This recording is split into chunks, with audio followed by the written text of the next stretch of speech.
The goddess congratulates a group of schoolchildren who find themselves in an unfamiliar magical world.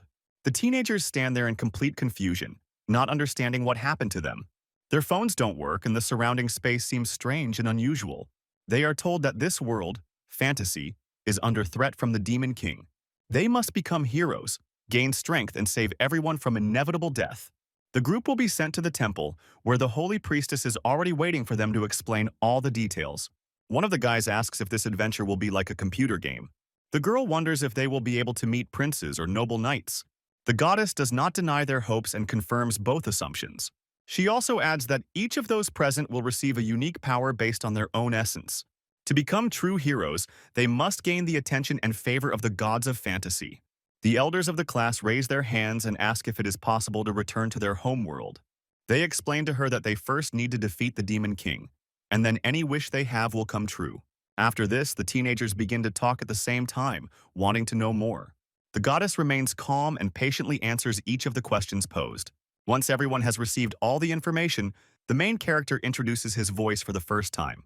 He asks to be returned to Earth because he doesn't want to become a hero and leave his parents in the dark. Hans honestly admits that he does not believe in his own strength to save all of Fantasia from the threat. The goddess turns to the others, asking if anyone else wishes to refuse. Without wasting any time, she opens a portal and sends Hans away, noting that he doesn't belong here. After listening to his classmates' request to convey the news to their parents, he leaves. However, instead of the familiar school, the boy suddenly finds himself in the middle of a dense forest and tall trees. Behind him, a group of strange, completely alien creatures that cannot exist on Earth are approaching. These creatures look like anthropomorphic hyenas with weapons and sharp teeth. They are bloodthirsty, not hiding their intention to attack and tear the guy apart. At this moment, Hans realizes that the goddess deceived him and deliberately left him in this world. He instantly turns and starts running, the desire to survive pushing him forward. Meanwhile, the rest of the teenagers are transported to the large and bright holy city. There they are immediately met by a whole delegation, assembled from different countries. The saint joyfully introduces them to the prince of the northern kingdom, Alos the Swordmaster. He immediately attracts the attention of all the girls, charming them with his attractive appearance. A little later, the princess of the southern lands, Athena Archmage, runs into the temple.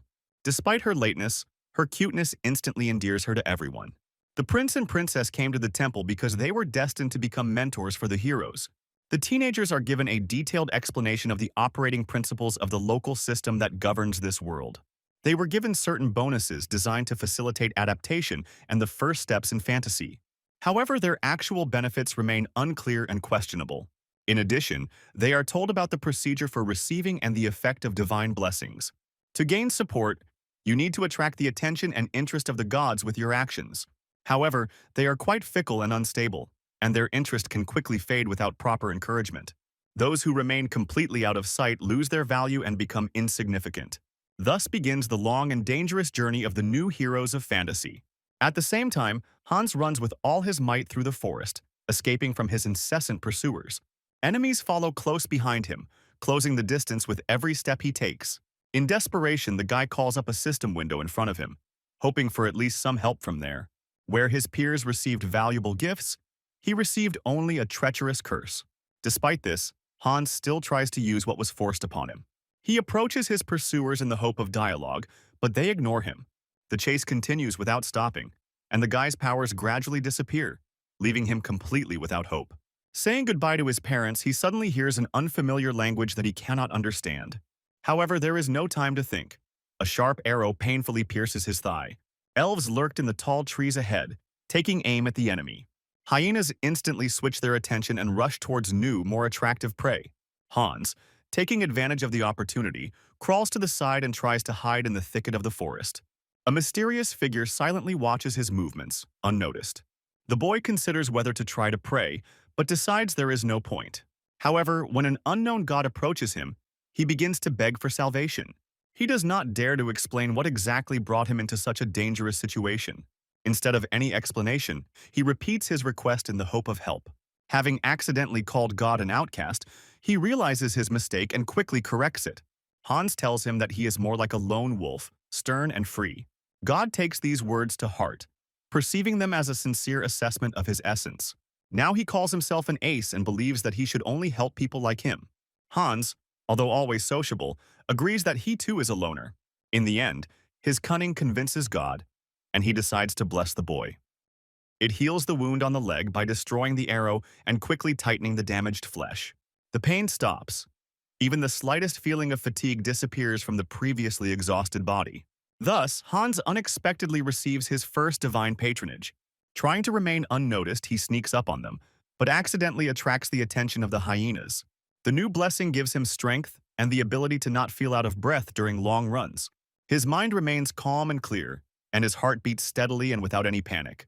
He might have managed to escape, but suddenly a deep cliff blocked the way. A jump from such a great height would almost certainly result in instant and painful death. Hans decides to turn around to face his pursuers and speak to them again. He deliberately provokes the creatures, loudly mocking that only the fastest of them will get the meat.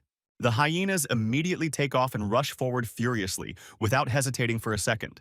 Some of them grab the guy with their strong and greedy paws right at the edge of the abyss, and Hans just laughs and jumps into a deep cliff, dragging the monsters along with him.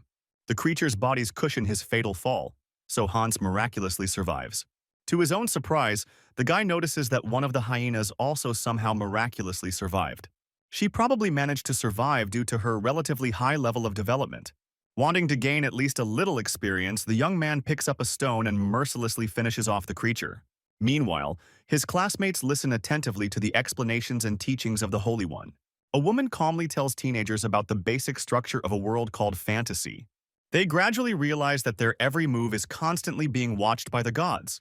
The beauty of the class, Mia, doesn't see this as even the slightest problem for herself. Thanks to her boundless confidence, she unexpectedly receives a blessing. Now her body begins to emit a scent that involuntarily attracts men. When the saint asks her to be more modest, the girl responds defiantly to this remark. For her demonstrated vanity and pride, the girl immediately receives a tangible and rather severe curse. Now her self-esteem will always turn against her and have certain consequences. Favors and curses can never be completely abolished or removed. However, their influence can be weakened through hard work and training. Returning to Hans, he still cannot achieve a single increase in his own level. God Asa stubbornly refuses to provide him with any valuable or useful information. The guy finally decides to move on, not staying in one place any longer. He runs through the forest for a long time until he suddenly comes across a group of hyenas. They are immediately attracted by the rich smell of his fresh blood that wafts around.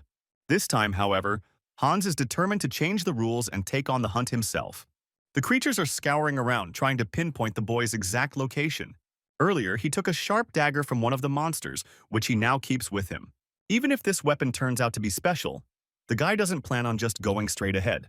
The guy decides to use his mind and his own intelligence rather than blind force. Having cut several strong vines, he quickly and skillfully makes himself a sheath. With the blade safely hidden, Hans creates an improvised bola from scrap materials. He fearlessly emerges from cover, starting to spin his homemade weapon. Doing this turns out to be much more difficult than expected at the outset. However, the blessing received maintains the tone of the body and helps not to lose control. The guy is the first to go on the offensive without waiting for an attack from enemies or loss of initiative. Several hyenas die instantly, without even having time to understand where the threat is coming from. Those who remain show unexpected resourcefulness, assessing the situation from afar. They wait patiently, hoping that the guy's strength will soon run out completely. But despite their hopes, Hans proves to be much more cunning, skillfully anticipating their every move. Victory finally shifts to his side without much difficulty, thanks to the element of surprise. God, with visible reluctance, approves of the chosen tactics of his new ward. The guy takes advantage of the moment and without hesitation interrogates one of the surviving monsters. First, he finds out where the nearest human settlement is. Having received an answer to a more important question, he becomes interested in the race of creatures. These are rots. Once all the necessary information is collected, he mercilessly finishes off the hostile creature. He remembers how cute these creatures seemed in the game, but they look completely different. He also begins to worry about the fact that, despite all his efforts, his level is still not improving.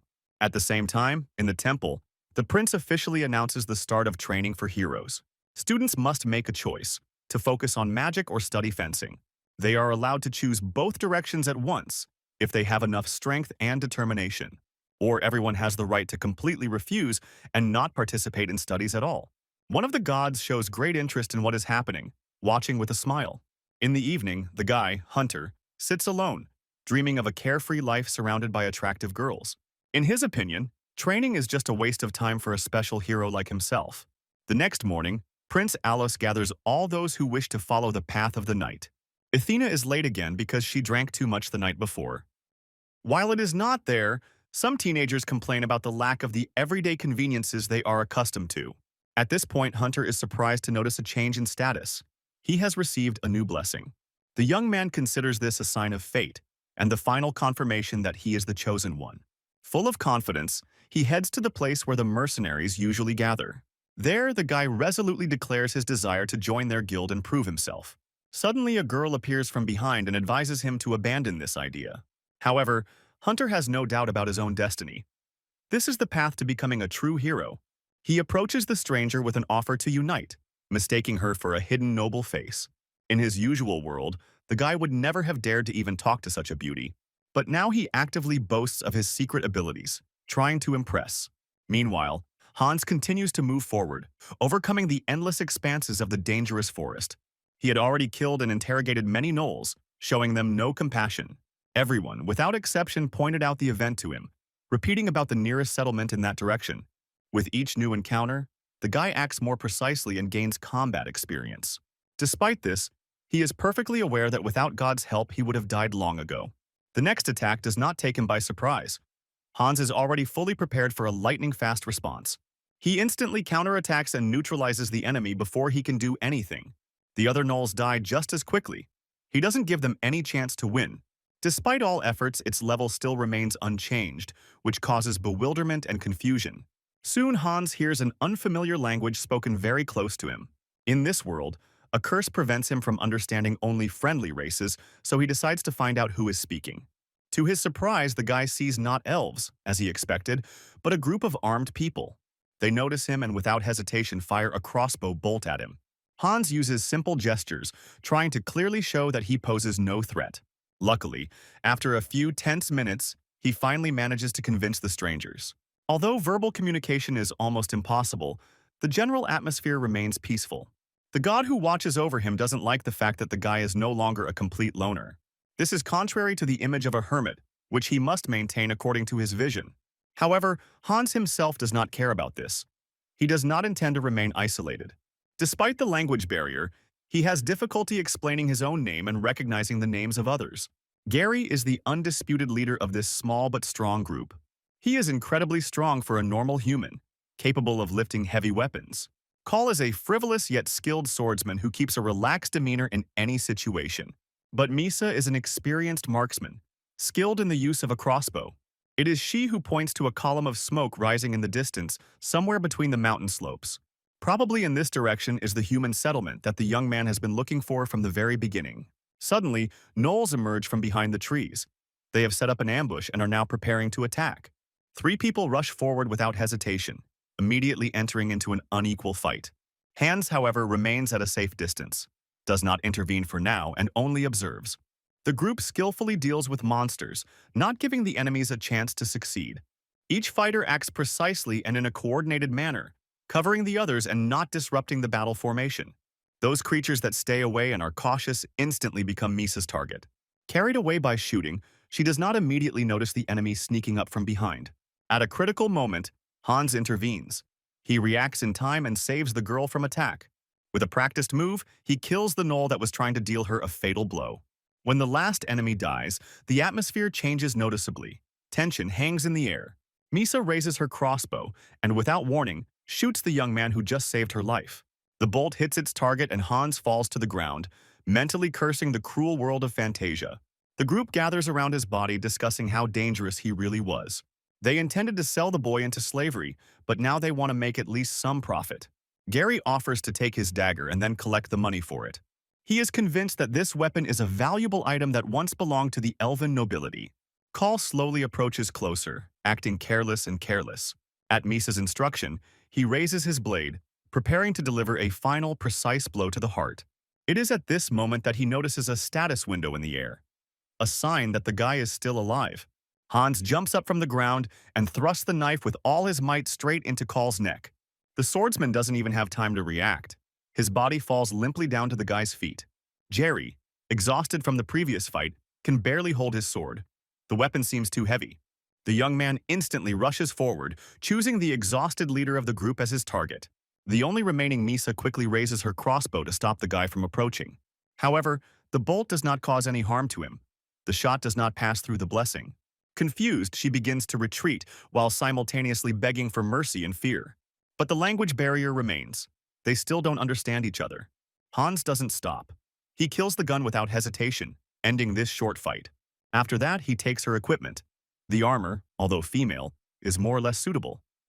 Among the three, it was Misa who was closest to him in height and build. The young man also takes the crossbow, realizing that the weapon could be useful at a distance. Despite the victory, the guy is irritated that he still hasn't figured out the real reason for their attack. Only at the end did he manage to catch a glimpse of the girl's status. She had a divine gift. This raises new questions, but Hans has no desire to waste time thinking about it. Now, having received equipment and some money, he finally sets off towards the village. Meanwhile, Princess Athena finally appears within the walls of the temple, albeit belatedly. She takes on the responsibility of teaching school children the basics of magic that operates in this world. However, most teenagers do not pay much attention to her words and explanations. Instead, they animatedly discuss what witchcraft is and enthusiastically dream of strength and power. The princess interrupts their fantasies and explains that talent is what matters, not interest.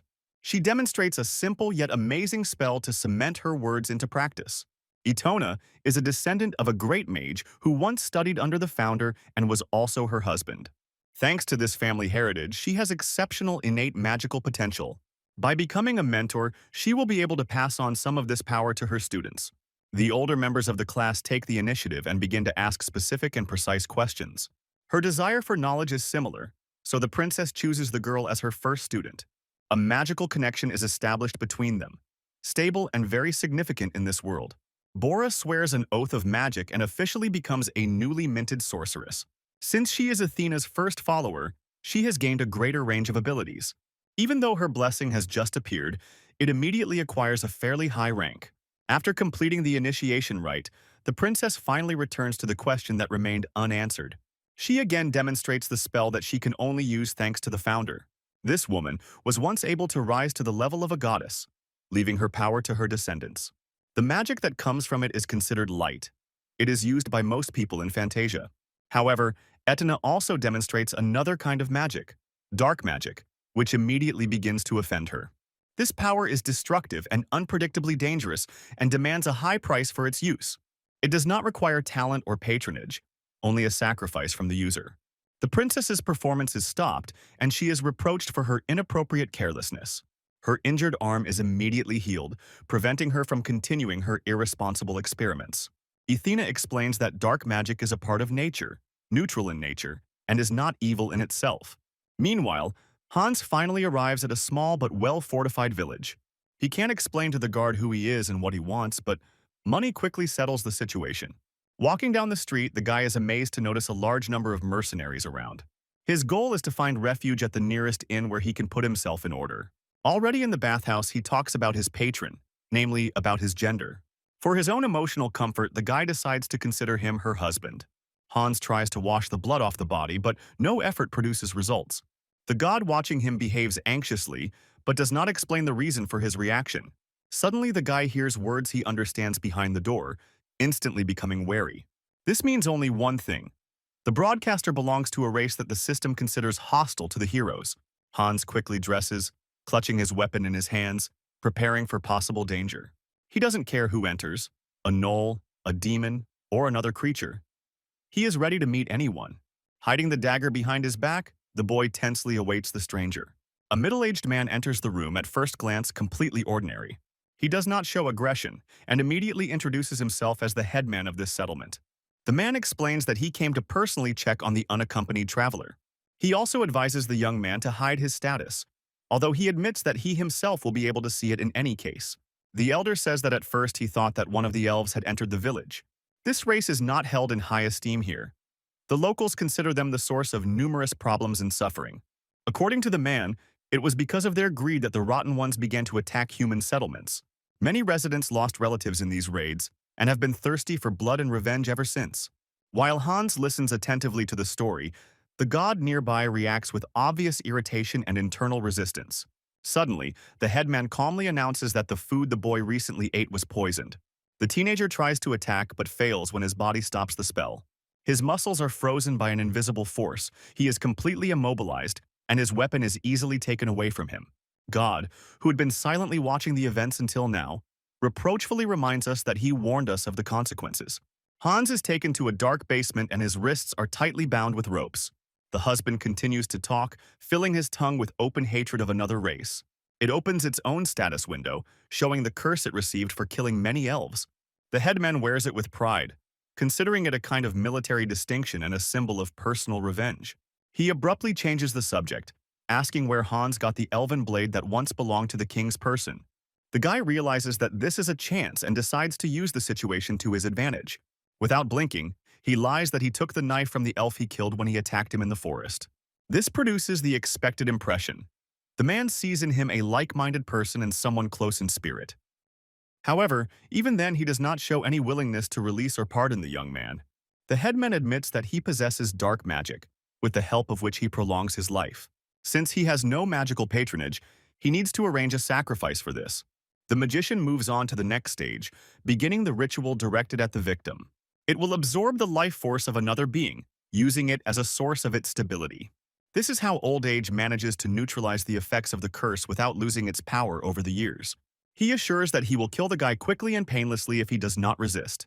Hans tries to delay the ritual and talks to buy at least a little time. However, before he can continue, one of the captive elves suddenly makes a muffled sound. The magician, irritated by the violation of silence, cruelly beats him with a whip, not holding back his force. This scene, better than any words, allows Hans to understand the true nature of the headman. The guy expresses his understanding of how lonely and difficult the path the man has chosen is. He notes that their fates are similar, even if it does not seem obvious on the surface. The elder thinks for the first time, suggesting that perhaps he himself is an ace by nature. God, who has been observing the events all this time, is internally outraged and categorically disagrees with this. However, the magician takes the young man's words seriously and sincerely feels a certain spiritual closeness to him. However, this sympathy does not influence his decision. Hans still faces death. He is forced to witness a sacrifice that will soon consume the life of another captive. One of the elves is forcibly pulled into a ritual circle located on the floor. The magician begins the process. The symbols on the pentagram flare up with an ominous and otherworldly glow. To perform the ritual, it is necessary for the victim to voluntarily transfer his life force. The magician puts pressure on the prisoner, blackmailing him with the well-being of his beloved, and he eventually agrees. Despite the fact that the spell works, the headman's appearance does not change and looks the same. He no longer strives to prolong his life because he no longer needs it. So many people were killed in the past that the curse lost all meaning. Once upon a time, a man was indeed terminally ill and close to his final end. Then, an unknown sorcerer appeared and offered an unconventional way to escape the inevitable. The two bodies, human and gnoll, were united into a single new likeness of a creature. Since then, the Elder is a hybrid created from malice and hatred towards the entire elven race. He grabs Hans and pulls him forward, intending to make him his next victim. Currently, training is taking place in the temple. Princess Athena is known as a true genius of magic, but despite her innate talent, what she values most is persistence and a thirst for knowledge. That is why her first student was Bora, diligent, purposeful, and inquisitive. Answering the girl's next question, the princess shows the ice spell. Her flame is the legacy of the family to which she belongs, a power passed down through generations. But ice magic is her own achievement, obtained without help. The senior class tries to repeat the teacher's example, but she fails. They explain to her that the reason is not in her, but in Athena's own lack of experience. Over time, they will both learn more, growing together through shared practice. Then others, Mia in particular, ask what to do for those who do not have patronage. The princess suggests that they decide this among themselves, choosing who will become her second student. It didn't take long for the argument between the teenagers to start, as everyone wants to be noticed and recognized. Bora guesses that this was done on purpose. They were deliberately pitted against each other. But she doesn't dare to express her suspicions and lets everything go its own way. The lesson continues, and now it is addressed only to her, the first and only student. Hans is currently standing in the very center of the magic circle, bound and deprived of the right to choose. The hybrid asks him to willingly give his life to complete the ritual. The guy realizes that this is the end and tries to win a few extra minutes. He asks for one last wish to see Misa before he dies. He lies that she is his beloved. However, the man does not believe these words. He is well aware of all the affairs in the settlement. Hans doesn't seem to mind, insisting that his body still retains Misa's scent as proof of their relationship. Since the elder is part Knoll, his sense of smell confirms the truth of the boy's statement. This detail makes the magician think. He hesitates but finally refuses. The risk is too high. The boy responds with a new offer. If he survives the ritual, he will be freed. The hybrid does not believe that this is possible, but still agrees and gives his word. After the circle is activated, pain runs through Hans's entire body, but he grits his teeth and holds on desperately. Despite the unbearable sensations, the teenager remains conscious and refuses to give up. Taking advantage of the moment, he manages to free his hands from the rope and rush forward. Without hesitation, the young man hits the elder with all his might, landing a blow straight into his torso. The hybrid angrily scolds Hans, unable to believe that he had tricked him by cunningly taking advantage of the situation. The boy replies that it was the headman who lied first, promising a painless death. The man does not understand how the teenager could even survive after the action of a powerful dark ritual. But Hans evades the question, not wanting to reveal the true nature of his blessing. In fact, his patronage allows him to live forever, reversing the effects of aging. The young man reminds him of his agreement with the elder, which he must now absolutely keep. As he prepares to leave, he first frees one of the captives, planning to take her as a living witness. Throwing the elf over his shoulder, the guy hurries to the exit without looking back. However, the headman does not intend to let him go just like that, deciding to cancel the concluded exchange. He returns to Hans all the years that were stolen in the hopes of being freed from the vow. However, as soon as the spell disappears, the man feels his strength rapidly leaving his body. His skin becomes wrinkled, his hair turns gray, and blood begins to flow from his mouth. The elder, in despair, asks who this guy is who has rejected the laws of death. God immediately intervenes, warning Hans not to pretend to be someone mysterious. The young man straightens his shoulders and, gathering all his seriousness, declares himself the apostle of Asa. These words confuse the god himself, throwing him out of his inner balance. The boy almost reaches the door when suddenly the second head of the hybrid, belonging to the Knoll, responds. Old age rises and rushes forward rapidly, although outwardly it looks completely exhausted. At this point, he activates the predatory power inherent to his Knoll side and hunting nature. The man delivers the fatal blow, leaving a deep wound on the boy's body that goes through his entire torso. However, Hans fully regenerates in a matter of seconds, shocking the dark mage. The elder tries to run away, but the forgotten elf grabs his leg, stopping his movement. The guy doesn't hesitate for a single moment, taking advantage of this chance to finish off his enemy. The blade cuts off the human head with one precise movement, ending the confrontation. Without stopping, the teenager penetrates the other side, which belongs to the Knoll side. In his dying weakness, the hybrid regrets that he was never able to take the desired revenge for what was lost. A plea for forgiveness is addressed to the deceased, who left behind incurable pain and devastation. God and the boy watch silently with heavy hearts. The picture looks pitiful, but there is no time to think. There are other prisoners in the dungeon who need to be saved. Hans brings local residents to the basement to help free the captive elves. But as soon as people hear the words of the elves, their mood changes to aggressive towards the guy. Before he could understand what was causing it, the teenager was forced to flee. He finds himself at a deep cliff again with enemies following him. Escaping from a barrage of arrows, he does not hesitate. He jumps down for the second time in a row, cursing the world of fantasy. Returning to the temple, new mentors arrive, willing to teach the heroes the art of magic. Most of them are driven by the desire for fame, recognition, or raising their own status. Athena continues the lesson by demonstrating the principle of activating basic spells. Most teenagers learn the basics easily, without significant learning difficulties. One of them asks if it is possible to combine familiar mathematics with local magic. The princess denies, noting that only imagination and the strength of inner intent are important here. However, the elder magician does not agree with her, arguing that the exact sciences are also useful. He explains that experienced sorcerers calculate trajectories or mana consumption in combat. Thanks to precise calculations, the direction and strength of attacks can be adjusted in real time. The man says he is ready to help those who want to master these methods in practice.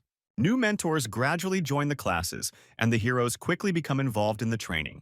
In the village that Hans left behind, the freed elves try to recover from their experiences. The potion they drink does not heal the wounds, but only temporarily dulls the severe pain. The holidays might heal them, but they won't do it for the sake of another race. One of the elves, named Espresso, is furious and dreams of returning home as soon as possible. She considers people to be pathetic animals and does not want to have any more contact with them. Another girl enters the room and reports that Hans managed to escape from pursuit. However, Espresso remains indifferent. She did not trust him and will not trust him in the future. Soon a third figure appears, an elven elder named Cerebret. Her blood is linked to the royal line, which gives her immortality. This is why the hybrid often used her body to perform dark rituals. She stayed in the dungeon longer than anyone else, experiencing extreme physical exhaustion. Unlike young Espresso, Cerebret is sincerely grateful to Hans for freeing her from captivity. She explains that Hans took advantage of the dark magic contract's breaking feature. The headman had to return all the life taken from the young man during the sacrificial ritual. Because of the boy's limitless life, this process became mortally dangerous for the magician. The elf sadly remembers the peaceful days when life seemed calm and orderly. However, the past is irretrievably lost. No effort will bring it back. Now she was determined to find Hans herself, without waiting for anyone else's help. Cerebret asks not to call her an elder anymore, denying such status and title. For her, it is a symbol of stagnation and the burden of the arrogant and indifferent to the actions of the old elves. God watched the conversation silently the whole time, without interfering and remaining in the shadow of events. Returning to Hans, he checks on his condition after falling from a high cliff into the thicket. Her clothes were torn, some of her equipment was lost, but she was still alive. Meanwhile, Prince Alos is having a fencing lesson in a calm and refined atmosphere. He invites the students to tea in a decorated hall, where the table is laden with desserts and sweets. Once everyone has taken their seats, Alos raises his cup in a toast to the new heroes. His subordinates simultaneously take up the cry, loudly uttering words of approval in response. After this, the prince begins to explain the basics of the local art of swordsmanship. To clearly demonstrate what he has said, he challenges the commander to a demonstration duel. First, they demonstrate classical fencing, a series of strikes, dodges, and fighting stances. The commander wins the duel. With one precise movement, he knocks the weapon out of the prince's hands. After a quick recovery, Alos moves on to the real art that he wants to pass on to his students. Energy begins to circulate around him, concentrating in the blade of his sword. The second battle lasts only a moment. The prince cuts through his opponent's sword with one powerful blow. The teenagers look at each other silently, not understanding what exactly happened before their eyes. Alos explains that technique is not about good movements. Only the effectiveness of each of them is important. After this, he asks everyone to take a sip of tea, which is on the table in front of each student. The drink tastes repulsive, but it has a special effect on the body. As the prince explains, this is a special elixir that makes it easier to master the basics of fencing. The guy, named Kalen, serious and purposeful, immediately asks for another cup. Alos agrees and advises him to eat something sweet to get rid of the disgusting taste. At this time, Hans makes himself a shelter among the branches of tall trees deep in the forest. From there, he keeps a close eye on the gnolls quickly approaching his hideout. The monsters notice the guy and are already imagining how they will tear his body into tasty pieces. However, the young man himself happily rushes to meet them, perceiving the fight as an opportunity for training. He quickly deals with his enemies, noting how confidently he feels his own body. But despite this, the level has still not changed. In the status, the meaning of fate has increased. God mocks his questions, providing only a few vague hints. Not wanting to waste time, Hans decides to interrogate one of the remaining monsters. As soon as elves are mentioned, the creature comes to life and begins to answer persistently. The guy is interested in how the gnoll martial art works and how to master it. He knows he is too weak to challenge the goddess yet, so he seeks experience. The creature explains that the essence is in the meat. It is the source of strength and fighting skills. As for the glow of the eyes, this is only a visual manifestation of the so-called power of meat. The answers received are too vague. Hans cannot form a complete picture of this ability. He decides to act differently and study the gnolls from the inside, observing their daily life. Currently, in the temple, the prince explains that fencing requires only time and resources, and not talent like magic. Kalen asks for another cup of the elixir, but is denied due to the risk of overdose. Excessive use slows down the effect and weakens the influence instead of strengthening it. Alos notes that the optimal amount is no more than 2 cups a day, with strict regularity. Patronage will appear after a year of persistent training and stable intake of the product. However, Kalen's determination does not go unnoticed. He is blessed by the deity of will. The prince greets him sincerely and immediately proceeds to explain how to hide his status. Meanwhile, Hans has been observing the knoll for several days, analyzing every detail. The monster attacks at the first opportunity, but the young man easily repels the attacks each time. He begins to doubt whether the creature really has high-end combat experience. In response, the knoll shows elven strands of hair on his arm, trophies from past hunts. The creature dismissively calls Hans weak, instinctively sensing his low parameters. After these words, the young man, without hesitation, hits him right on the top of the head with his fist. During the further journey, the guy learns a lot of new things and confirms the village elder's story. The elves actually took away the knoll's native lands, forcing them to fight back. The monster constantly consumes raw meat, accumulating energy inside its body. At a certain point, the creature can no longer restrain itself and goes into a frenzy, consumed by a thirst for fresh prey. Changed on the outside, she lunges at Hans again, now bigger, faster, and stronger. The guy uses the technique he has mastered, carefully observing the knoll's behavior. He rips the monster's body in half with his bare hands without hesitation, without wasting any excessive effort. Thus, the young man completely masters a new ability, called the power of meat. The physical aspect. Without divine intervention, his body broke the load within the first second. But thanks to the patronage of God, he is able to use this power without any restrictions. Hans moves deeper into the forest without rest, not sparing anyone he meets along the way. Despite his newfound power, he still dreams of returning home, where it is cozy, calm, and safe. Soon the god, who continues to watch over him, points out the direction for further movement. The teenager arrives at a human settlement again, determined to attack its inhabitants.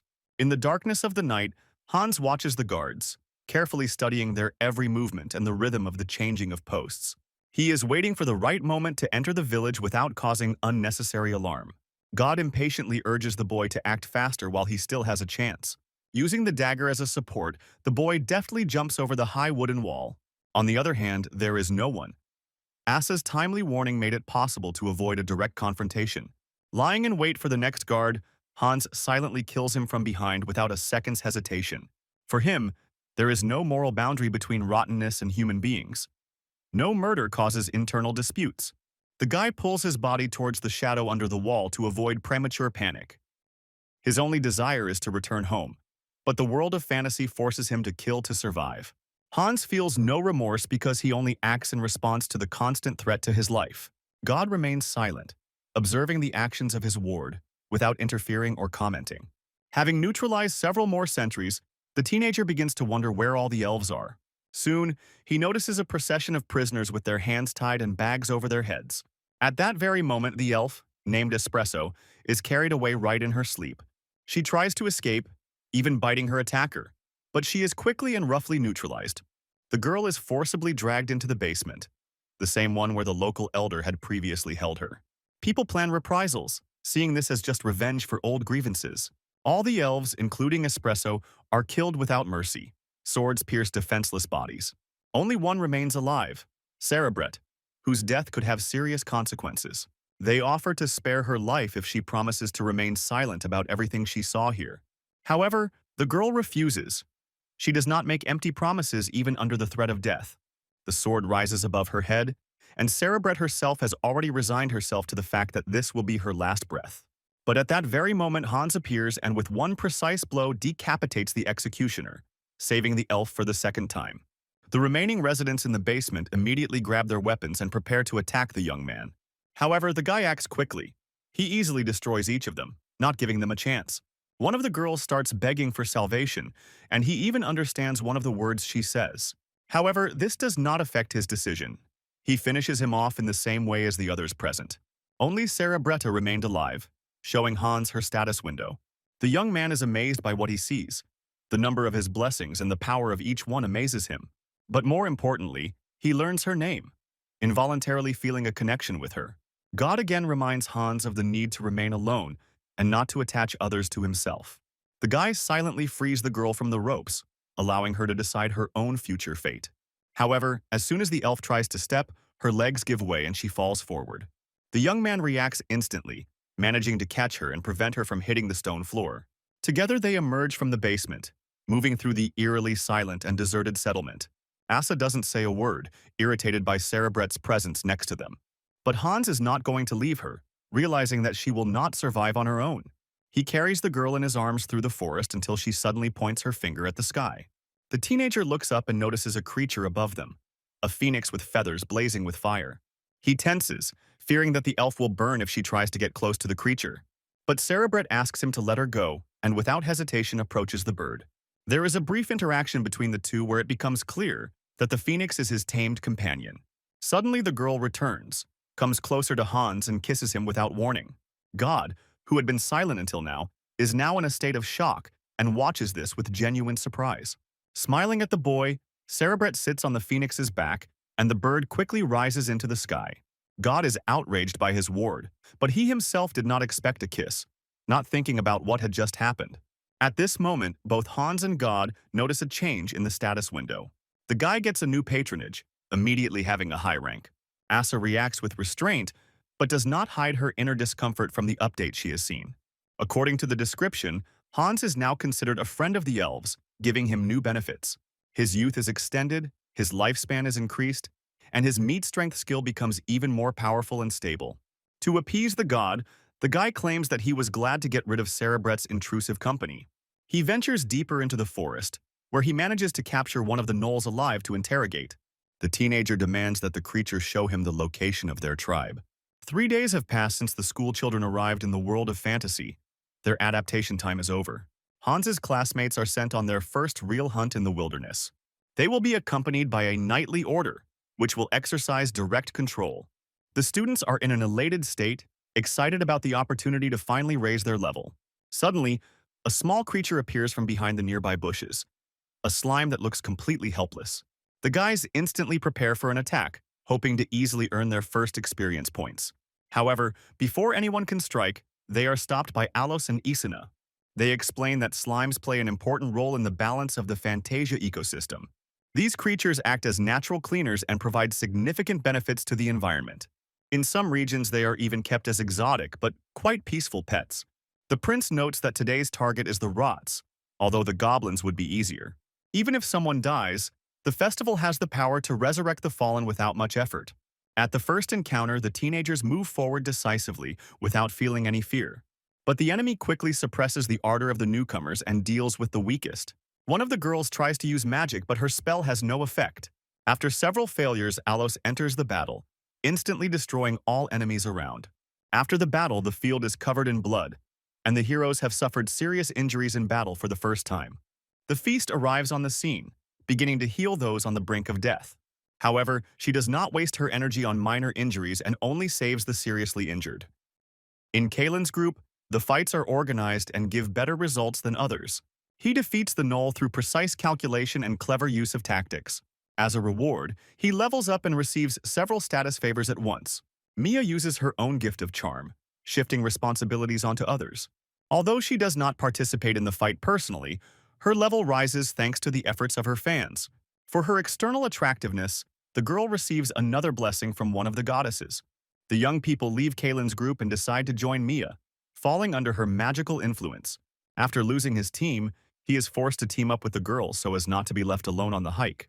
Numerous gods are watching the development of events, observing the teenagers as if they were a performance. Bora hunts alone, but his first attempts are unsuccessful and end in defeat. By concentrating, she casts a flame spell that completely burns away the hostile creature. For her determination, the girl gains a new level and also receives additional patronage. In a moment of peace, another gnoll suddenly jumps out from behind the trees and attacks her from behind. The blessing immediately heals wounds and returns weapons to their original shape. By focusing, she delivers a magical blow that paralyzes the enemy for a few moments. While the monster is disoriented, Bora quickly decapitates it, gaining another level up.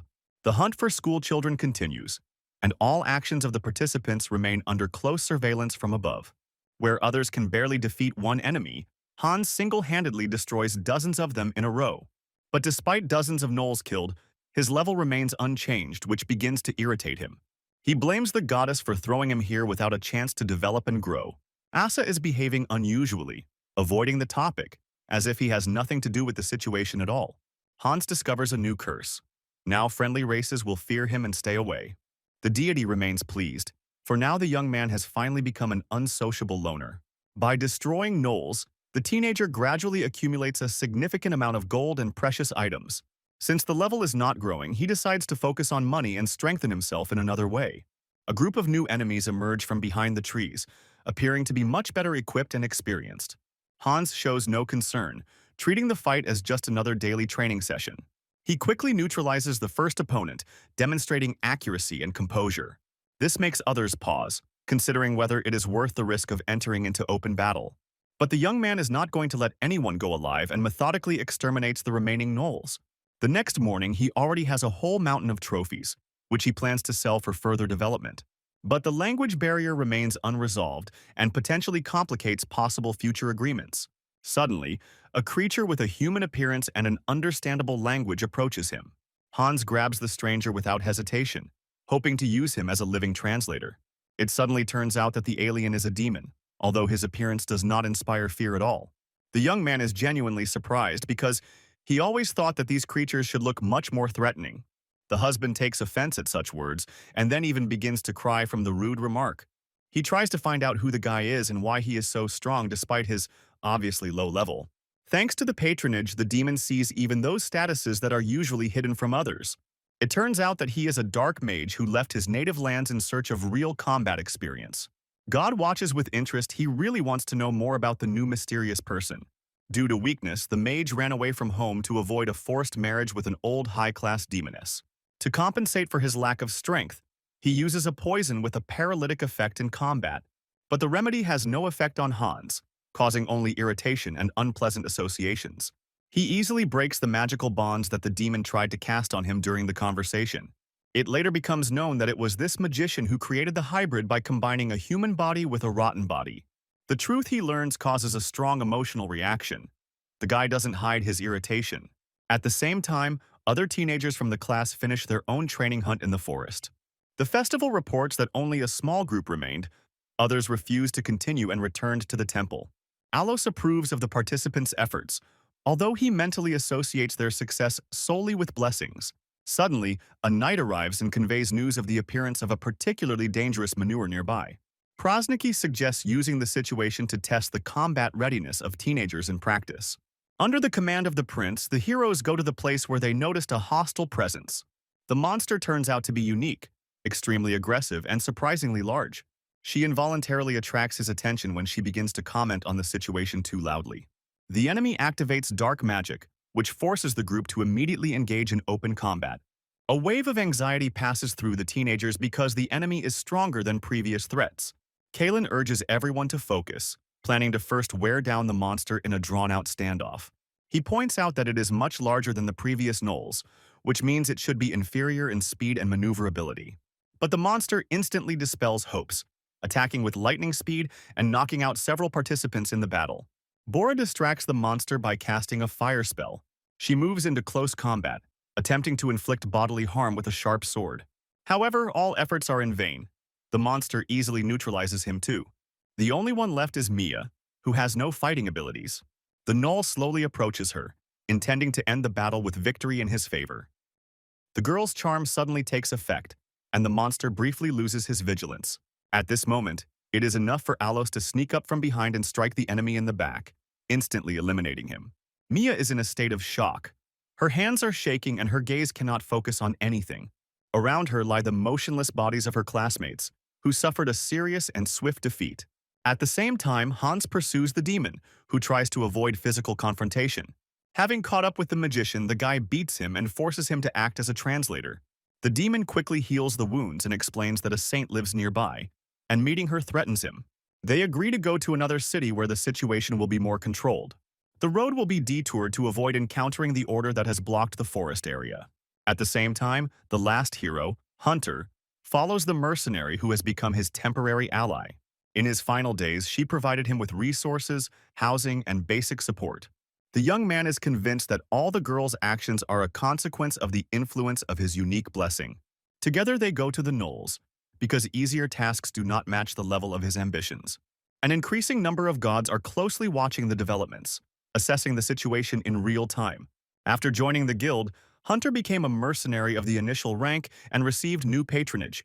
Arriving at the designated area, the pair do not find a single gnoll, which causes some surprise. The girl checks the conditions of the task.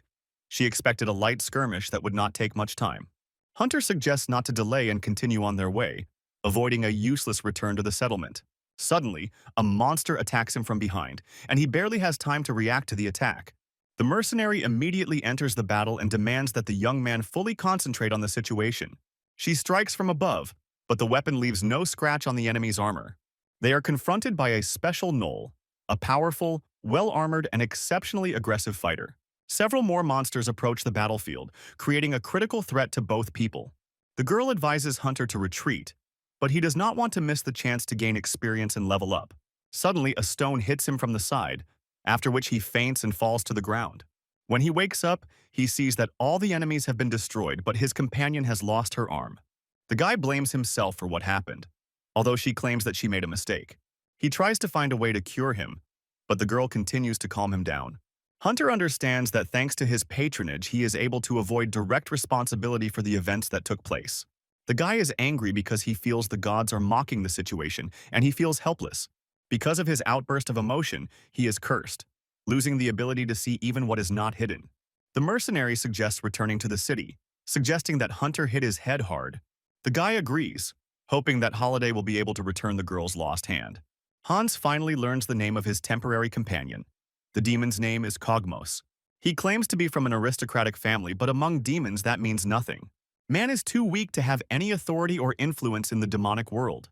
He shares his tragic life story in the hopes of evoking understanding and support. But Hans feels no compassion. His own situation is also far from carefree.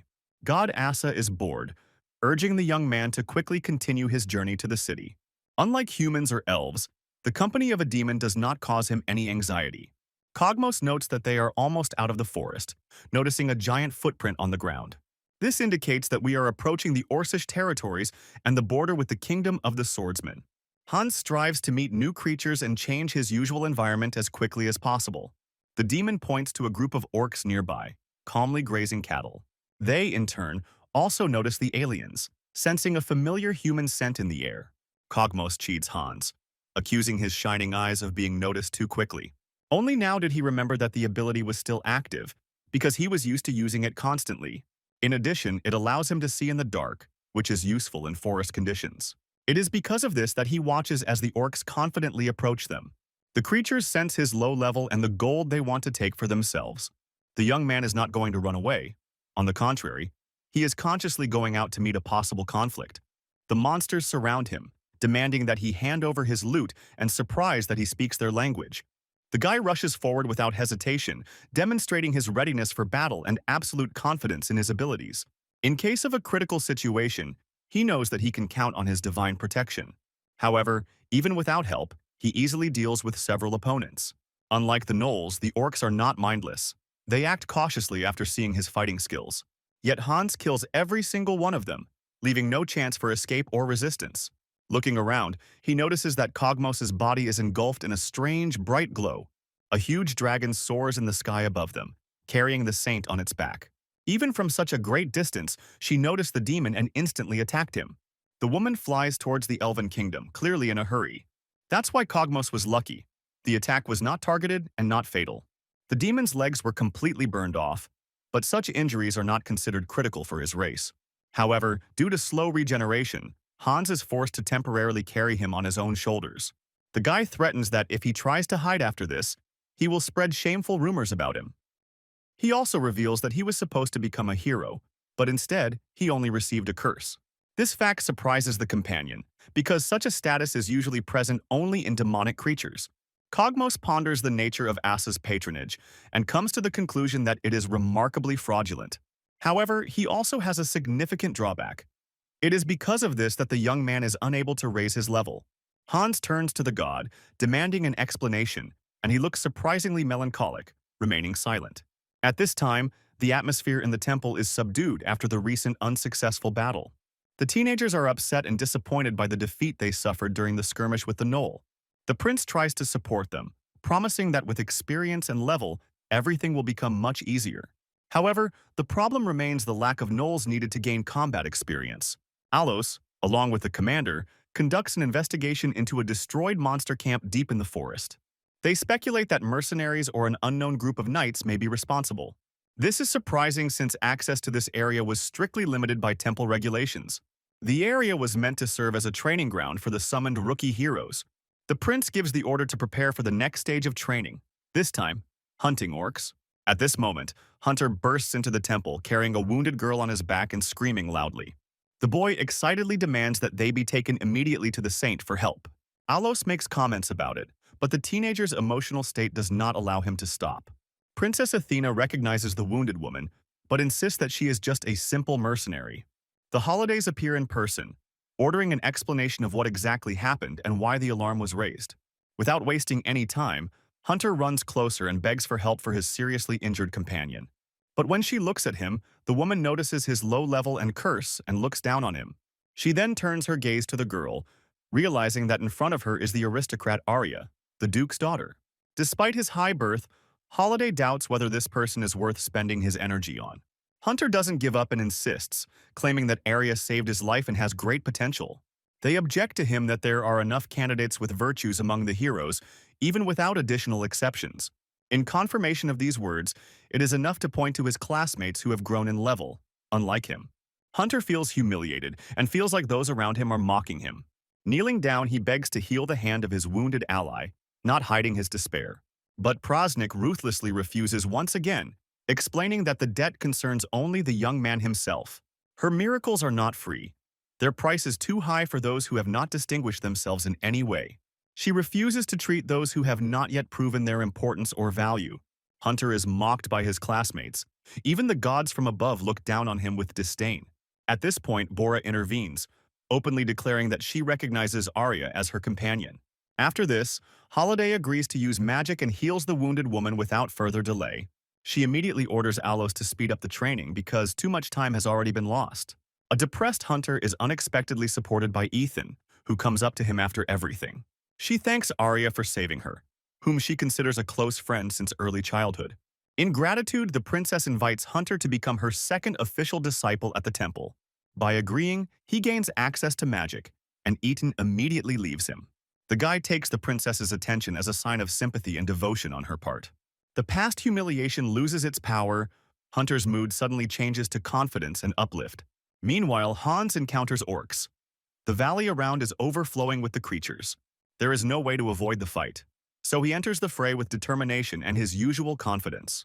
The guy also confiscates the orcs' cattle and transports the treasures on the oxen along with Kogmos. The demon is completely healed, so Hans frees him from the shackles, which are no longer needed. Having risen, the magician hides his horns, trying to look as human as possible. The teenager is worried because the journey is taking too long and the city is still not visible on the horizon. Suddenly, human carts appear, followed by a group of armed orcs. The knights accompanying the caravan line up in battle positions, preparing for defense.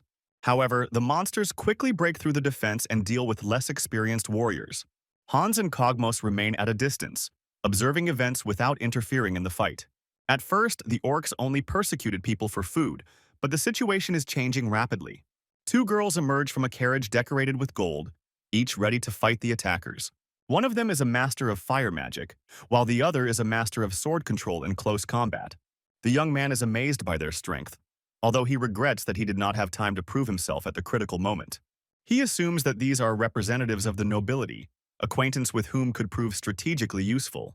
The boy then uses his curse and screams loudly to attract more orcs. A new wave of monsters arrives from over the hills, seeking prey in the form of human women. So Hans deliberately creates a crisis situation in order to heroically intervene and gain trust. The deity advises to simply leave everyone to die, but the guy resolutely refuses. The girls are tired. They are fighting at the limit of their strength, and the enemies are already surrounding them in a tight ring. At the decisive moment, Hans, who had remained unnoticed until now, appears from the side. The monsters don't pay any attention to this. For them, he is as defenseless as other people. One of the orcs attacks him, but the young man easily dodges the heavy and awkward blow of the sword. Several more opponents approach him from behind, intending to finish him off quickly. Hans grabs one creature and throws it forcefully into the crowd of others, knocking them off their feet with the blow.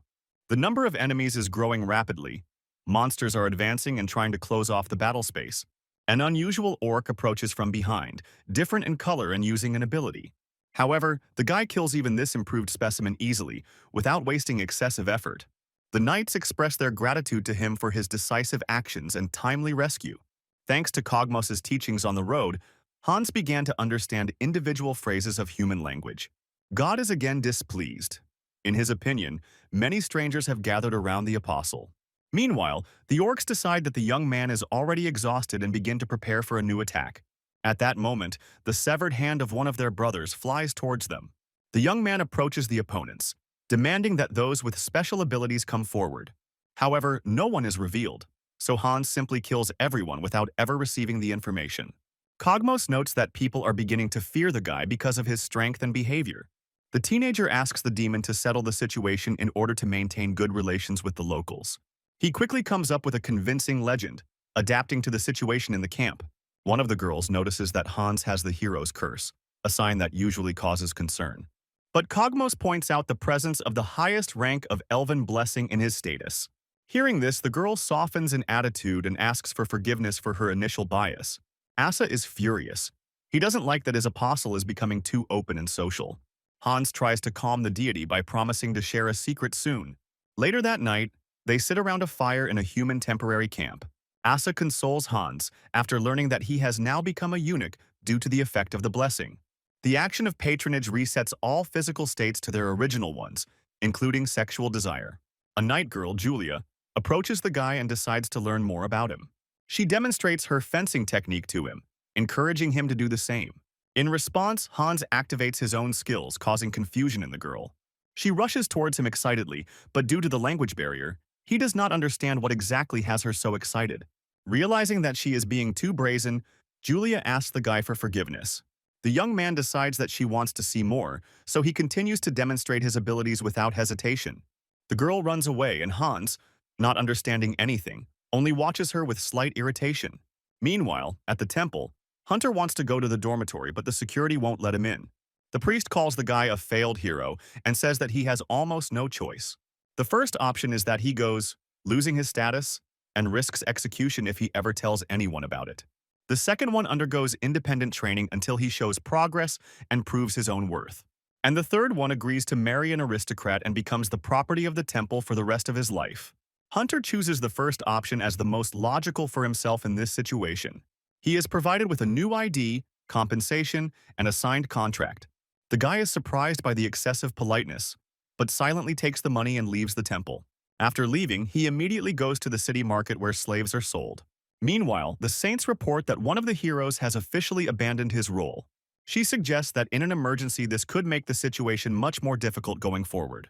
Despite the presence of a second priestess on the continent, in the event of a crisis she will have to cope on her own.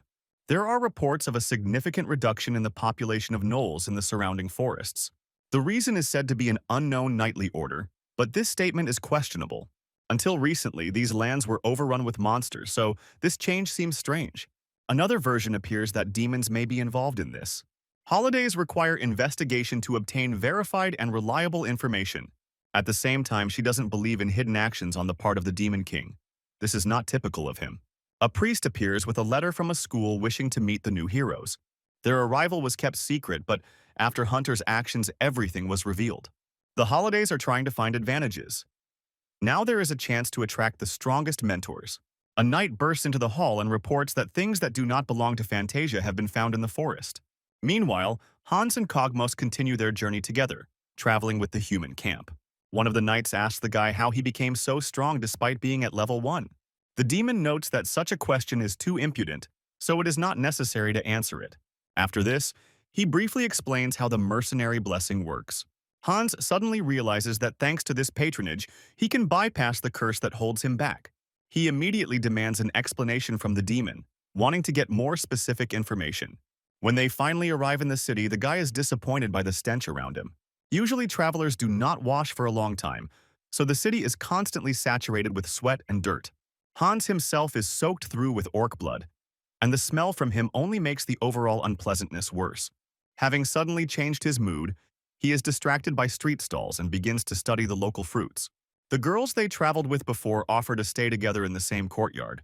The guy agrees, causing even more displeasure on the part of the deity. Before heading to the guild, he decides to tidy up both himself and his equipment. While renting a room, the young man watches with interest as slugs clean his things and clothes. Cogmos explains that such creatures are expensive, which makes them even more attractive to the guy. Breaking the peace, the demon orders Hans to put on the suit he gave him. Despite the lack of desire, the guy still obeys and silently changes into a new outfit. After this, they go down to the hall to wait for their companions. Cogmos acts freely, interacting with everyone around him and drawing attention to himself. Finally, the girls appear, immediately attracting the guests' attention with their appearance. The demon starts playing with them, which causes discontent both in Asa and in the teenager himself. Despite the attention, the girls refuse the meal, offering to first resolve Hans's affairs. The young man feels better, which only increases the irritation of the lone god. In the present day, Hunter arrives at the slave market, amazed by the scale and scope of the place. He sees people being treated roughly, like things or disenfranchised cattle. Entering the building, the guy looks for a slave who would meet his needs and preferences. Suddenly, he notices his classmate, who also refused to train at the temple. He shares his tricks. It is enough to show the hero status to get special access. In this way, it is possible to examine a slave, usually hidden from outside buyers. As Hunter moves on, the boy continues to follow him, already planning a trap. Approaching the market owner, Hunter attracts the attention of the initially indifferent man. He instantly changes his tone as soon as he notices the hero's title in the visitor's status. He immediately begins to offer different slaves, actively selecting options for every taste. A teenager asks to show him a strong and experienced girl with the skills of a real warrior. He is led to the backyard, where humans and elves are being prepared for sale. Among others, he is introduced to a woman with a stern expression and a threatening appearance. However, this does not at all meet the expectations of the guy, who was looking for someone more attractive. He learns that all slaves have a curse that forces them to obey their new master. Hunter then declines the proposed candidate, explaining his request more precisely. He independently selects 3 girls who, in his opinion, best meet his requirements.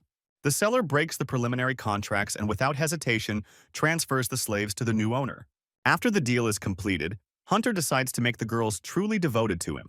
At this time, Hans arrives at the guild, where he encounters difficulties even before joining. He needs to sign, but she can't write or read the local language.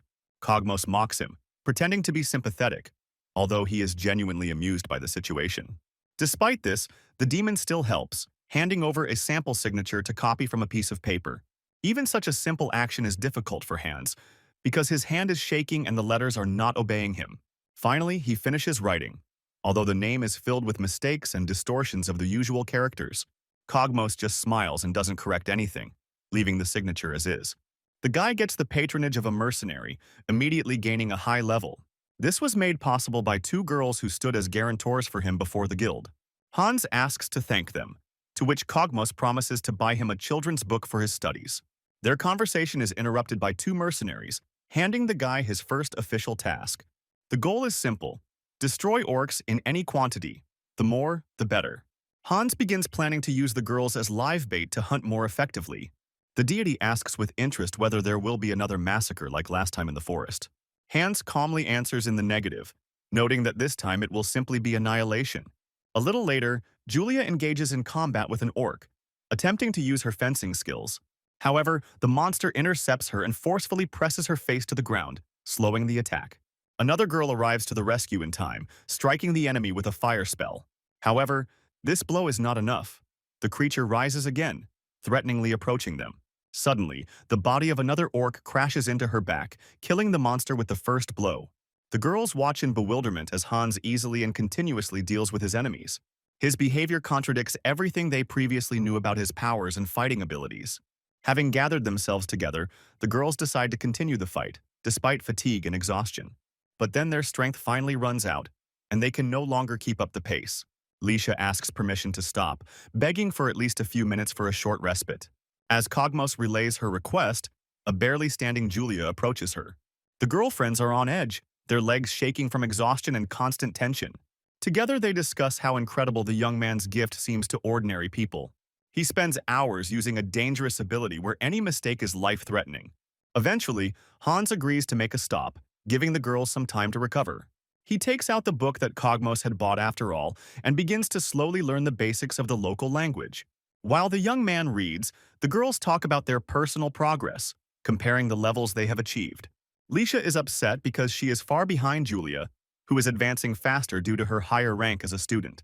The swordswoman sets herself a new goal, to overcome the strongest enemy in the near future. She is confident that Hans will protect her even if the situation gets out of control. Her friend teases her, hinting that she is too infatuated with her new friend. It is at this point that the teenager announces that it is time to move on, causing outrage at the rush. For the first time, he addresses them in the language of this world, although his words still sound uncertain. At this time, a backpack lost by Hans in the forest during one of the skirmishes is brought to the temple. The Holidays look inside and realize that these things definitely don't come from their world. To avoid disclosure, she joins the knight to the temple under the guise of a reward. The alternative for him would be death, so the man silently agrees to the conditions. Holiday tasks his subordinate with secretly learning the student's language in order to read the nameplate on the bag. She is also informed of a massacre in one of the settlements, which has caused a wave of panic. Locals are convinced that this is a spirit that has returned to take revenge for people's past crimes. The Holidays suspect that this may be the same foreigner they just learned about. Meanwhile, Hans sits by the fire, lost in thought, while all his companions sleep. He opens the book again, deciding to continue his studies on his own. Asa becomes interested in the illustrations inside. They bring him genuine joy. The teenager asks him where the other gods are so he can stay away from them. At first, the god avoids answering, but after Hans's assurances, he nevertheless points out the direction. It turns out that they all gathered near the temple, so the young man decides to go in the other direction. Asa asks the boy to look through another book of drawings, but he refuses because he wants to finish this one. The irritated god becomes hysterical and eventually forces Hans to agree to his terms. However, they are unable to read. Hans notices that their camp is already surrounded. He immediately awakens Cogmos and the girls, warning them of potential danger. All the companions are confused, tense, and look around at the shadows dancing in the light of the torches. The lights are getting closer and it becomes clear that this time they are not being confronted by monsters, but by people. The leader of the attackers wants to take all the achievements, kill the guys, and keep the noble girls for himself. Hans is furious with anger at such superiority and discrimination, frightening even Cogmos himself. Behind him, his allies are already in a fighting position, ready for defense and direct confrontation. There are many enemies, so the guy begins to worry whether he will be able to keep all his companions. Then he does the unexpected. He shouts a call that should attract the orcs to them. Hearing his cry, the men launch arrows, but Hans deflects them easily, without losing his rhythm. He delivers a powerful blow straight to the leader's stomach, knocking him off balance. It is at this moment that the orcs arrive on the scene, immediately attacking and killing several enemies. No one understood the meaning of his exclamation before, so the appearance of monsters shocks and causes panic. Hans watches with a cold grin as the bloody massacre begins. After this, he quickly rushes forward and destroys several more opponents with a few blows. This is a great opportunity for him to gain more combat experience in a short period of time. The gang leader quickly recovers from the first blow, preparing for revenge. He decides to finish off the teenager using his rather masterful fencing skills. The orc trying to block his path is killed by humans, clearing the way to his goal. After this, his subordinates simultaneously rush at Hans from all sides, without holding back. But the young man remains completely calm. There is not a hint of fear on his face. Taking advantage of the moment, the leader tries to strike from behind, hoping to catch him off guard. The attack hits the target, and thanks to regeneration, the wound heals immediately without consequences. The young man delivers a straight blow with his bare hand, piercing the enemy's body and killing him instantly. The girls also fight effectively, destroying their opponents without unnecessary difficulties or delays. The deity remains indifferent and demands to return to the book with pictures as quickly as possible. The next morning, Hans returns to the guild, carrying a huge bag of trophies in his hands. The guy notes that he would have taken even more if it weren't for his companions, who only slowed him down. After confirmation, he immediately passes on the report on the task completion to the girls. They quickly get promoted. Their level increases by 2 units at once. Even Cogmos had grown in experience, although he had not been involved in combat as actively as the rest of the group. Hans finally decides to check his own status by opening the stats window. To his surprise, the level column still showed a 1, which caused him genuine amazement. Unable to contain his irritation, the young man turns to God with a demand to clarify the situation. At first, there was only emptiness, in which stars slowly lit up and life began to emerge. At this time, the first god appeared. a being to whom people began to worship and turn for help. He enjoyed being useful, fulfilling requests, and becoming a source of hope for creation. Subsequently, new deities began to appear, each of which had its own character and goals. People were divided among themselves, choosing one god or another according to their faith or needs. This led to conflicts and discord. Skirmishes began, which escalated into real wars. One day, the first god met a wounded youth and saved him, turning him into a defenseless baby. He called two elders to raise the boy and take care of his survival. The essence was pleased because it believed that it had once again done a good deed for humanity. Time passed, and the god returned to see how the young man was feeling in his new body. But he did not express any gratitude. On the contrary, his heart was filled with hatred. He lost his beloved girl, whom he could not save due to the weakness of his young body. God apologized but was afraid of the screaming and anger, so he quickly ran away, not wanting a quarrel. He didn't understand what he had done wrong, why helping only caused pain. Watching the other gods, he saw how they prospered. They were worshipped. They received fame and respect. He continued to help the suffering, and each attempt ended in failure. Many centuries have passed. The world around has changed dramatically, and almost everything has become different. The gods made an agreement among themselves, forming a system that became the basis for a new order. Only the first god did not join them, and remained aloof from all the accepted agreements. Later, he again met the wounded man, who was already breathing down his neck with death. God offered his help, but warned that something would have to be given for salvation. After hearing the agreement, he healed the warrior's body, but he lost all his levels and skills. God reminded him that he had warned him about this, but he accepted the price. The main thing is that he remained alive. Time passed, and the hero noticed that his level was no longer growing, despite all his efforts and battles. His comrades left him behind, considering him futile. He could no longer be of use to them. Although the man was devastated, he was no longer angry. Anger had long since left his heart. He told God that his patronage was more like a curse than a blessing. God took these words to heart, realizing that his presence in the world was no longer needed. But one day he again heard a cry for salvation and could not help but respond. Now Hans learns the true consequences of the blessing he was given at a critical moment. Asa is anxious and awaits the moment when he will finally be pushed away and left alone. Surprisingly, this does not happen. The guy does not show any anger or disappointment. God carefully asks him why he is not angry, but in response he hears only a call to move on. Overjoyed Asa, with relief and joy, follows his apostle on his next journey. Meanwhile, Hunter opens his eyes and realizes that he is lying on the ground after a crushing defeat. His body is covered in wounds, and his slaves are defeated by a much stronger enemy.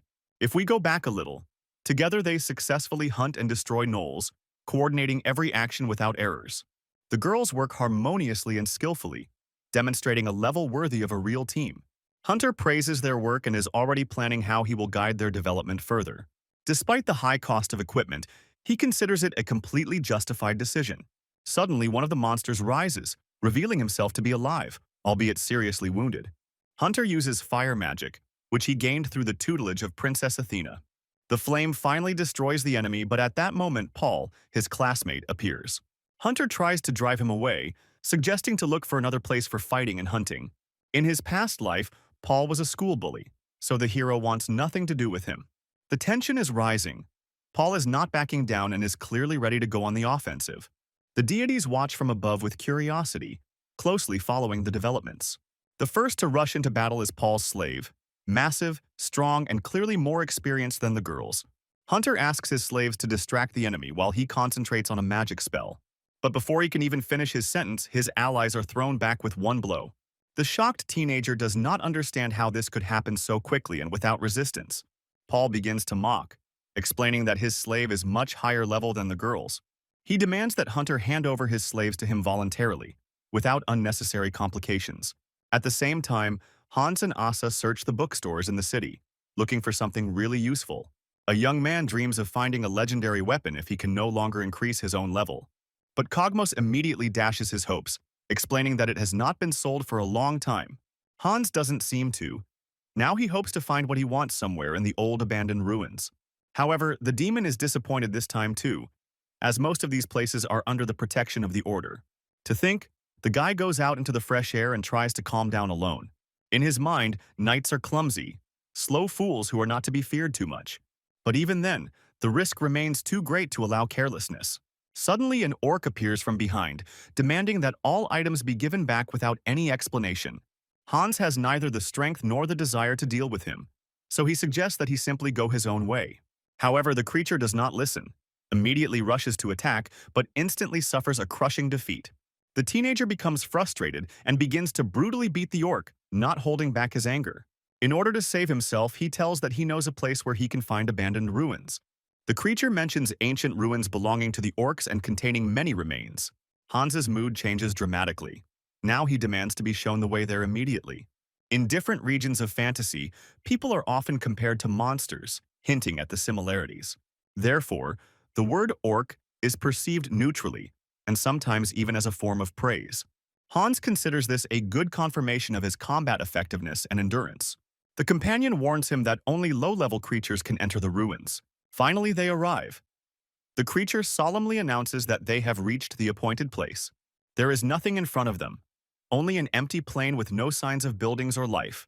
Hans is confused, but a moment later stone buildings begin to appear from the fog. Now he sees a half-destroyed orc settlement hidden behind a magical illusion. The orc who brought him here is happy. He is sure that he has finally gotten rid of this guy. However, to his surprise, Hans also passes through the barrier without encountering the restriction. The guy sheepishly explains that formally he only has the first level in his status. Suddenly, spears fly towards him. The orc guards decided that he was another weakling. The orc guide tries to warn the others, but Hans's dagger cuts off his sentence. The teenager rushes into the attack, intending to destroy all settlements without mercy. The god who is watching the events prays for the speedy repose of the slain creatures. The monsters are in a panic. More than half of the inhabitants have already been destroyed. The losses are critically high. Hans goes into hiding for a while and ponders how many enemies he will have to overcome. Nearby, Asa watches the carnage with rapture, enjoying every minute of chaos. No matter how much they walked around the city, they still couldn't find a way out. At this moment, the orcs notice Hans's hiding place and decide to attack with all their might. But the teenager, full of strength thanks to the patronage, deftly dodges every blow. Eventually, the young man cuts down all the enemies around him, leaving behind only dead bodies. The slimes he had taken earlier begin to collect corpses all over the outskirts. When Hans checks his status, he notices that one of his curses has evolved. In addition, something new has appeared. The spirits of the murdered will now haunt him in his dreams without stopping. However, thanks to Asa's blessing, he doesn't need sleep, so he doesn't worry too much. Continuing to clear the ruins, the guy finds several captive people and takes them with him. Hans demands that the orc who was pretending to be dead finally show the way out of the city. He explains that one should move to the center of the settlement and not wander around its outskirts. Having reached the designated place, at first the guy does not notice anything suspicious, but soon a bright glow appears. A new orc emerges from the light, powerful and unlike any he has met. This stranger demands an explanation as to why Hans completely destroyed the orc settlement. It turns out that this is the city guard, and he is not going to let go of a single person who knows about him.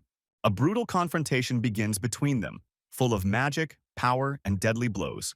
The guard is much stronger than normal orcs and offers significant resistance in combat. At some point, he cuts off Hans's hand and prepares to deliver the finishing blow. But the guy survives, despite being seriously wounded and completely losing his weapon.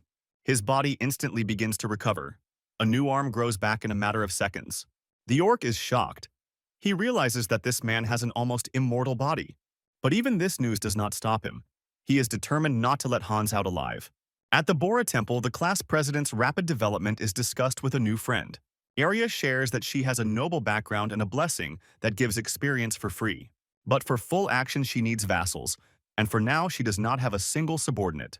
The girl explains that such gifts always come with duties and responsibilities. At the same time, she wonders if everything is okay with Hunter after he left the temple. Suddenly, Holiday enters the room, causing Arya to feel nervous. They sit down at the table and begin a short tea party in a subdued atmosphere. The Holidays express concern that arguments may arise between the heroes. She warns that soon they will appear possessed by blessings, if they have not already appeared. This phenomenon is called hero fall, and is considered extremely dangerous in fantasy. Bora suddenly remembers Hans and wonders if he returned home safe and sound.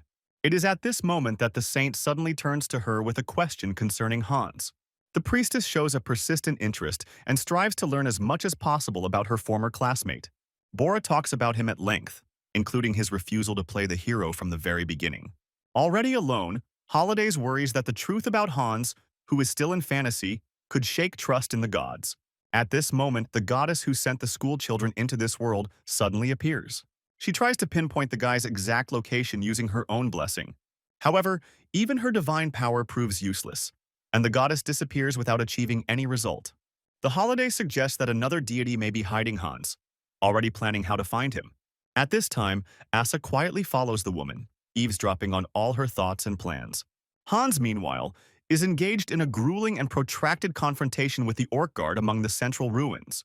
The young man has no intention of retreating. His patronage constantly restores his expended strength. They clash again and again in battle, but each time the guy is defeated and retreats. Then, in a safe place, he draws diagrams directly on the ground, developing new tactics. Bruce, the temporary leader of a group of survivors who have united in a camp, approaches him. He brings a strange girl with him and offers Hans a little break from the fighting. The teenager reacts with indignation and drives the man away, not accepting his attempts to help in this way. However, he allows the girl to stay close, and he continues to work on his own plan.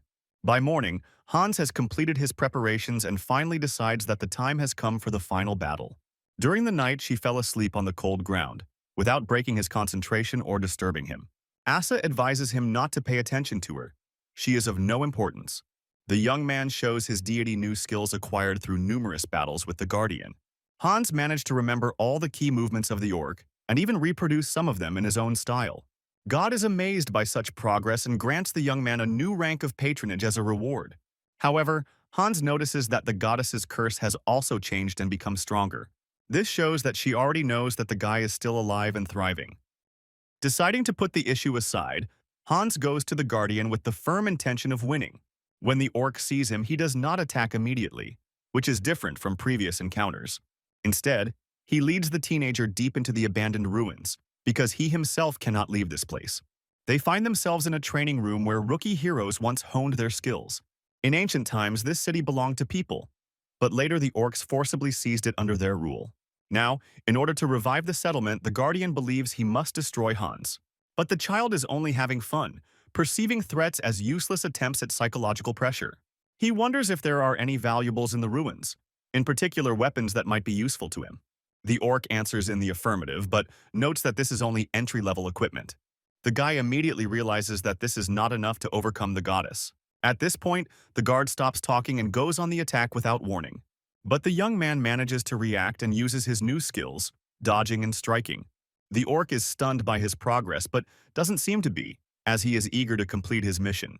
Through a feint, Hans throws the enemy off guard, acting with precise calculation. He pushes the orc out of the arena, causing a portal to open in front of the defeated one. The guard pulls him into it, but the guy is not sure if this really means his death. However, he is pleased that he managed to get rid of such a dangerous opponent. God points the teenager in the direction of where treasures have been left on the outskirts of the ruins. It contains ancient sacred swords filled with sacred energy, although created for beginners. However, only those who have the patronage of a hero in their status can hold them. Because of the curse, the weapon feels too heavy to Hans, more like a piece of useless metal.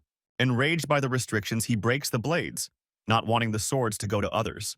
But one of them turns out to be defective and lies easily in his palms without any pressure. Hans decides to keep this weapon for himself, as it may prove useful in the future.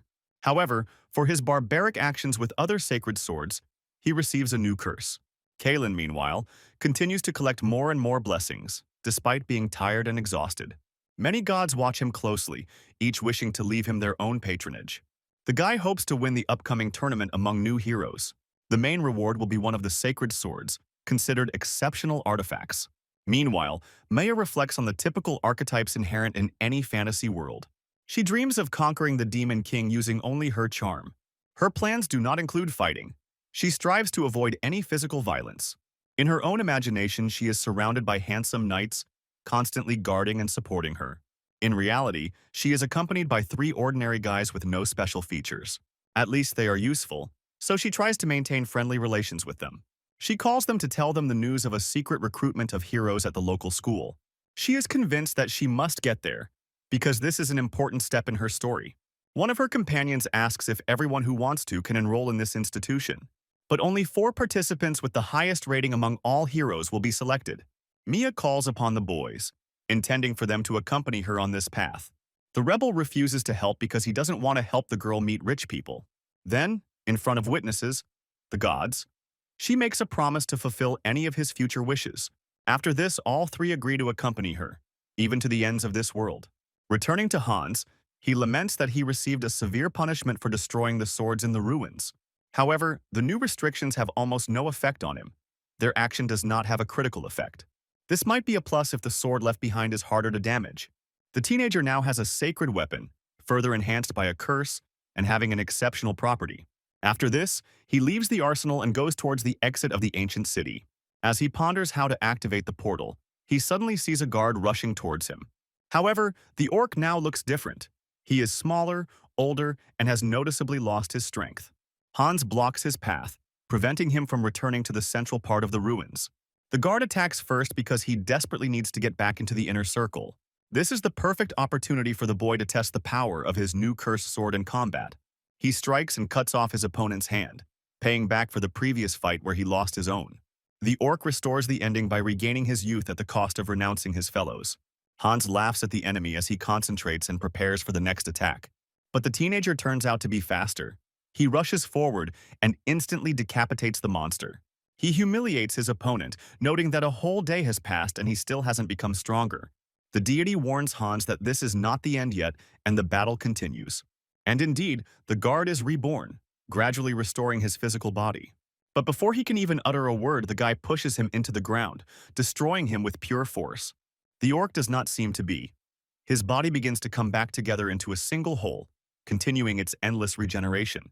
The young man prepares to throw the enemy out of the ruins for the second time, but stops when he hears a plea for mercy. The bodyguard begs for his life and promises to do whatever the teenager wants. He suggests moving the exit from the ruins closer to the place where the sacred sword is kept. In response, Hans takes out the very weapon that only true heroes can wield. The defeated orc finally understands who exactly he is dealing with and why he was unable to win this time. Later, the guy interrogates the guard, who obediently answers each of the questions asked. He learns that the orc is immortal as long as he remains within these abandoned ruins. This creature was once designated as the final test for newcomers chosen as heroes. At the same time, he was supposed to protect his orcish brothers, but he failed in his mission. The monster asks if the teenager really plans to leave these places anytime soon. Hans, although he suspects something, still confirms that he is going to leave and abandon the ruins. He gathers people and says that now everyone who wants to can return home. Surprisingly, only 3 of those present agree to leave the territory of the destroyed city. Soon a portal appears, awakening some not very pleasant memories from Hans's past. Asa gets irritated and demands that he finally stop hesitating and move forward. The teenager asks to check what is on the other side, and after several requests, the god finally agrees. He assures that everything is safe, so Hans can go through the portal without any doubts. Finally, the young man learns how he can return. To do this, he must activate the sword as a key. Having received the necessary information, the guy moves forward without hesitation, without looking back. On the other side, he is met by a spacious room, elegantly furnished and filled with expensive decorative elements.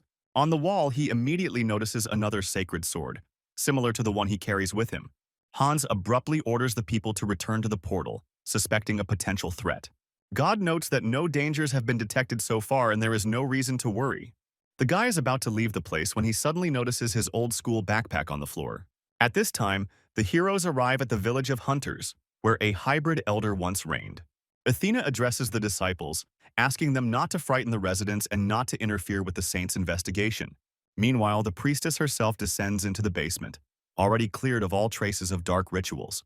She interrogates the man, trying to extract as much information as possible from his testimony. The feasts are concerned. An important elven figure was kept here, which could cause conflict with another race. However, Cerebred has already forgiven the village, so this issue is no longer raised. The woman learns details about who freed all the prisoners from the basement. As previously suspected, it is most likely an alien from the same world as the heroes. Having let her husband go, Prosnik wonders how exactly the unknown person managed to survive among powerful enemies. Her subordinate suggests that the guy has the patronage of God, but it still looks dubious. After all the gods were in the temple at that time, and none of them could give their blessing. The minister fears that the truth will come out and the teenagers will learn about the deception. Under the pressure of the goddess's gaze, the saint assures that nothing like this will happen. Meanwhile, the heroes wait outside while dark rain clouds gather in the sky. Mia complains of fatigue, ordering the pages to take care of themselves with redoubled diligence. Kalen watches silently, noting that his classmate's behavior hasn't changed despite everything that has happened. Suddenly, he notices a suspicious shadow appearing in front of him right among the forest trees.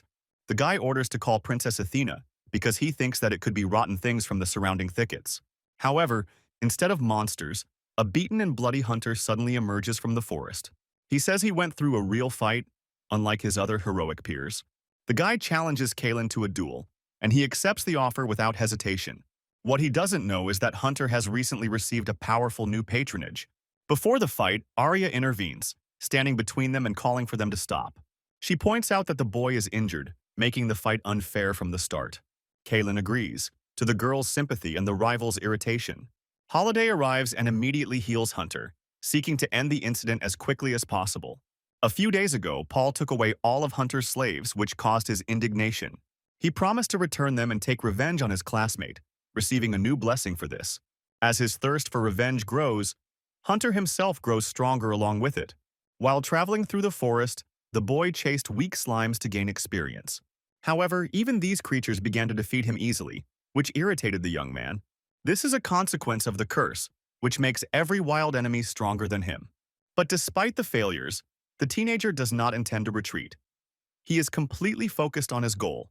Kalen attacks the guy with a skillful fencing move, but he confidently parries the blow. In response, Hunter creates a large flaming ball in the air and sends it straight ahead. However, it is too slow and bulky, so the enemy can easily dodge it. But the young man assumes this and immediately launches a second wave of fiery spell. However, even this does not harm the experienced swordsman. He continues his rapid advance. The flames seem to bypass his body, leaving no trace on his skin or clothes. Raising his sword, Kalen is already internally celebrating his victory, ready to deliver the decisive blow. But Hunter's blessing suddenly kicks in, and both boys are sent flying in different directions. At the site of the collision, a deep crater is formed, indicating the extreme force of the impact. At this time, Hans returns to Kogmos, who surprisingly did not take the chance to escape. The demon explains that he had planned to do so, but the arrival of Prince Alos prevented the plan from being carried out. It turns out that he is looking for a personal meeting with the teenager and is already somewhere in the city. Kogmos warns Hans not to mention him to this husband under any circumstances. Alos has a patronage that gives him the ability to unmistakably expose demons. The young man does not understand why the Holy Knight is interested in him and wants to communicate with him personally. At this moment, the girls burst into the room without warning, interrupting the conversation. Kogmos notes that they came even though no one invited them, and that it is because of their commitment to Hans. This irritates God, so the guy tries to find at least some logical explanation for this situation. In reality, the friends came to thank the teenager for his help and the kindness he had shown earlier. They also inquire about his new curses, but Hans evades them, citing hunting. Kogmos declares that he will no longer travel with the guy, otherwise he will die before a certain time. Instead of himself, he advises the young man to acquire a slave who will have linguistic patronage. Hans has more than enough money, so the purchase itself will not be a problem. However, the teenager is still irritated by the fact that the demon is constantly looking for a way to leave him. Their argument is interrupted by girls who act much faster than usual. Kogmos notes with a smile that they left for a reason and clearly had intentions. Putting aside the idea of being in love, Hans guesses that he is being called to have some fun. The young man invites the demon to go with them, so that he does not remain on the sidelines and does not distance himself from the events. But he refuses. In his opinion, the girls are only interested in the teenager, so he doesn't want to interfere. Throughout the day, the guy accompanies his two companions, walking around the city according to their directions. By evening, he is unrecognizable. His luxurious clothes are tight, his hair is slicked back and uncomfortable. They eventually arrive at an exquisite estate that impresses from the moment they enter. Once inside, the guy encounters a stranger with the appearance of an ideal aristocrat. Unexpectedly, he turns out to be able to speak Hans's language and understands him easily. The young man finally learns that this is the very prince that Kogmos had warned him about earlier. Alos makes a slight bow and expresses gratitude for saving two aristocrats from death. However, a moment later, Alos challenges Hans to a duel, wanting to test his skill with a sword. Realizing the harshness of his gesture, the prince offers dinner before moving on to battle. The young man has no table manners, eats greedily, constantly asking for more food on his plate. Alos notes that due to the blessing, he is physically unable to feel overeating, and that this is very impressive. At this time, God receives pleasure from the sincere and unexpected praise from the prince. During the conversation, the man brings up the topic of the hero curse that the teenager bears. The young man makes up a story about saving the elf from the hero, without going into details. He also lies that he didn't remember the guy's face, mentally apologizing to the class for any consequences. Getting to the main point, the prince asks how Hans managed to exterminate so many orcs on his own. There is tension in his voice. If it were necessary, they would do it themselves.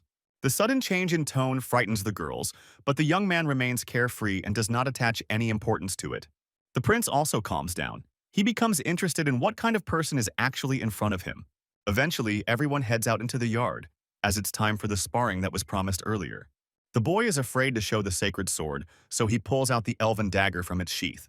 But Alos immediately recognizes the relic, and the young man quickly corrects himself, hiding the blade back. Hans changes tactics and decides to fight with his bare hands, which causes even more surprise among those present. The prince recalls injuring his hand hundreds of times trying to master this fighting style. The guy lies as if the same thing happened to him, trying not to get out of the rhythm of the situation. Then Alos gives him his spare sword, allowing him to use it in the duel. The fight begins. Hans makes the first move and he immediately springs into action. Wanting to test his strength, the child concentrates, collecting internal energy. His blow causes a powerful explosion that echoes throughout the spacious courtyard. When the smoke clears, the boy notices the remains of a sword in his hand, split in half by his attack. Fearing that he might have killed the prince, he rushes towards the exit, knocking the gate off its hinges. Alos still managed to defend himself, but his power-filled blade was completely destroyed. The girls rush to the prince, but he assures them that he is fine and there is no need to worry. He does not blame the young man for running away, realizing that he was simply afraid of the possible consequences. He asks Julia and Lisha to find Hans so that they can apologize to him in person. Meanwhile, the saint notices that someone has entered her chambers without permission or warning. The floor is covered in dirty footprints leading to where the backpack used to be. She forbids anyone to enter until she finds out for herself what happened and who is to blame. Only Hans's bag disappeared, irrefutable proof of the direct lie of the divine essence. The goddess appears unexpectedly and asks what happened and why the saint looks worried. Upon learning of the loss, she becomes irritated and complains that the item should have been destroyed long ago. The priestess denies in response that if it is so important, then the goddess should find the guy herself.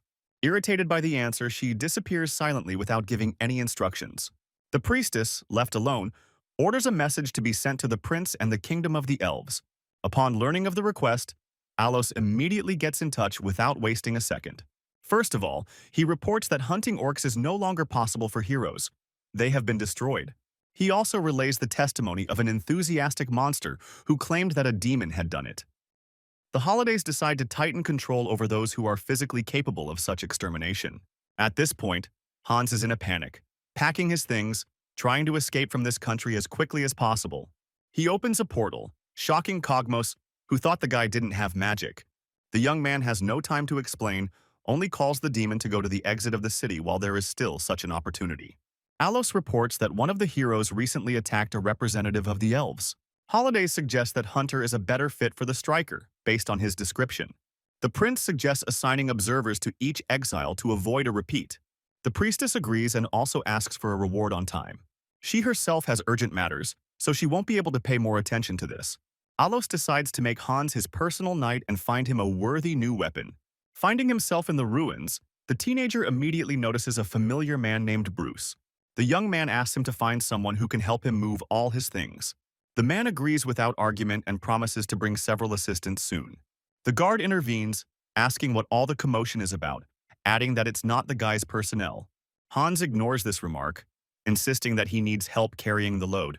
The orc looks offended by the dismissive tone, but the boy takes it as a kind of compliment. Meanwhile, Cogmos is waiting for the teenager at the agreed place, visibly nervous and looking around. When Hans appears unannounced, his sudden appearance startles the tense demon. Ignoring his companion's cries, the guy concentratedly discusses the further route. In the end, Cogmos advises moving north where the largest slave market is located. There you can also find someone with the rare patronage necessary for their plan. Because all of Cogmos's belongings are in Hans, the demon cannot escape or buy a horse. Then the guy easily picks him up in his arms, planning to get to the right place as quickly as possible. After running a certain distance, the child stops to have a snack. He takes out his sword and uses it to ask the people on the other side to prepare food for him. After the meal, Hans unceremoniously throws all the dirty dishes back into the open portal. Finally, Cogmos asks what kind of magic the boy uses and where such power comes from. The teenager does not respond, but simply encourages his companion to move on without stopping. When they arrive in town, the boy is amazed at the size of the local slave market. The guards are barely able to carry out their duties. Hundreds of people pass through the gates without looking back. The demon reminds him that he wants his things back, and Hans finally hands them over to him unconditionally. In the process, he also discovers that the portals are created by the sword's properties. Intrigued, Cogmos asks to hold it, to which the boy hands over the blade without hesitation. A moment later, the demon is struck by lightning, the holy power of the weapon reacting painfully to his touch. He's angry and upset, but at the same time he wants to understand how Hans is even holding this sword, having a curse. The young man replies that the blade has a defect, due to which part of the force simply does not work. Smiling, Cogmos notes that both the sword and its wielder are still imperfect, which angers the teenager. The market is bustling with activity, with vendors shouting loudly over each other, calling people to their benches. Watching the hustle and bustle, the teenager regrets that he will not be able to heroically free someone from slavery. But before he had time to think properly, shouts were heard nearby, attracting attention. He sees a scene of the master preparing to hit the girl who is submissively kneeling before him. Cogmos explains that the performance is part of an advertisement designed to evoke sympathy in the potential buyer. The slave looks neat, with an unharmed body and no signs of violence. Representatives of 4 main races are sold here: humans, elves, dwarves, and mermaids.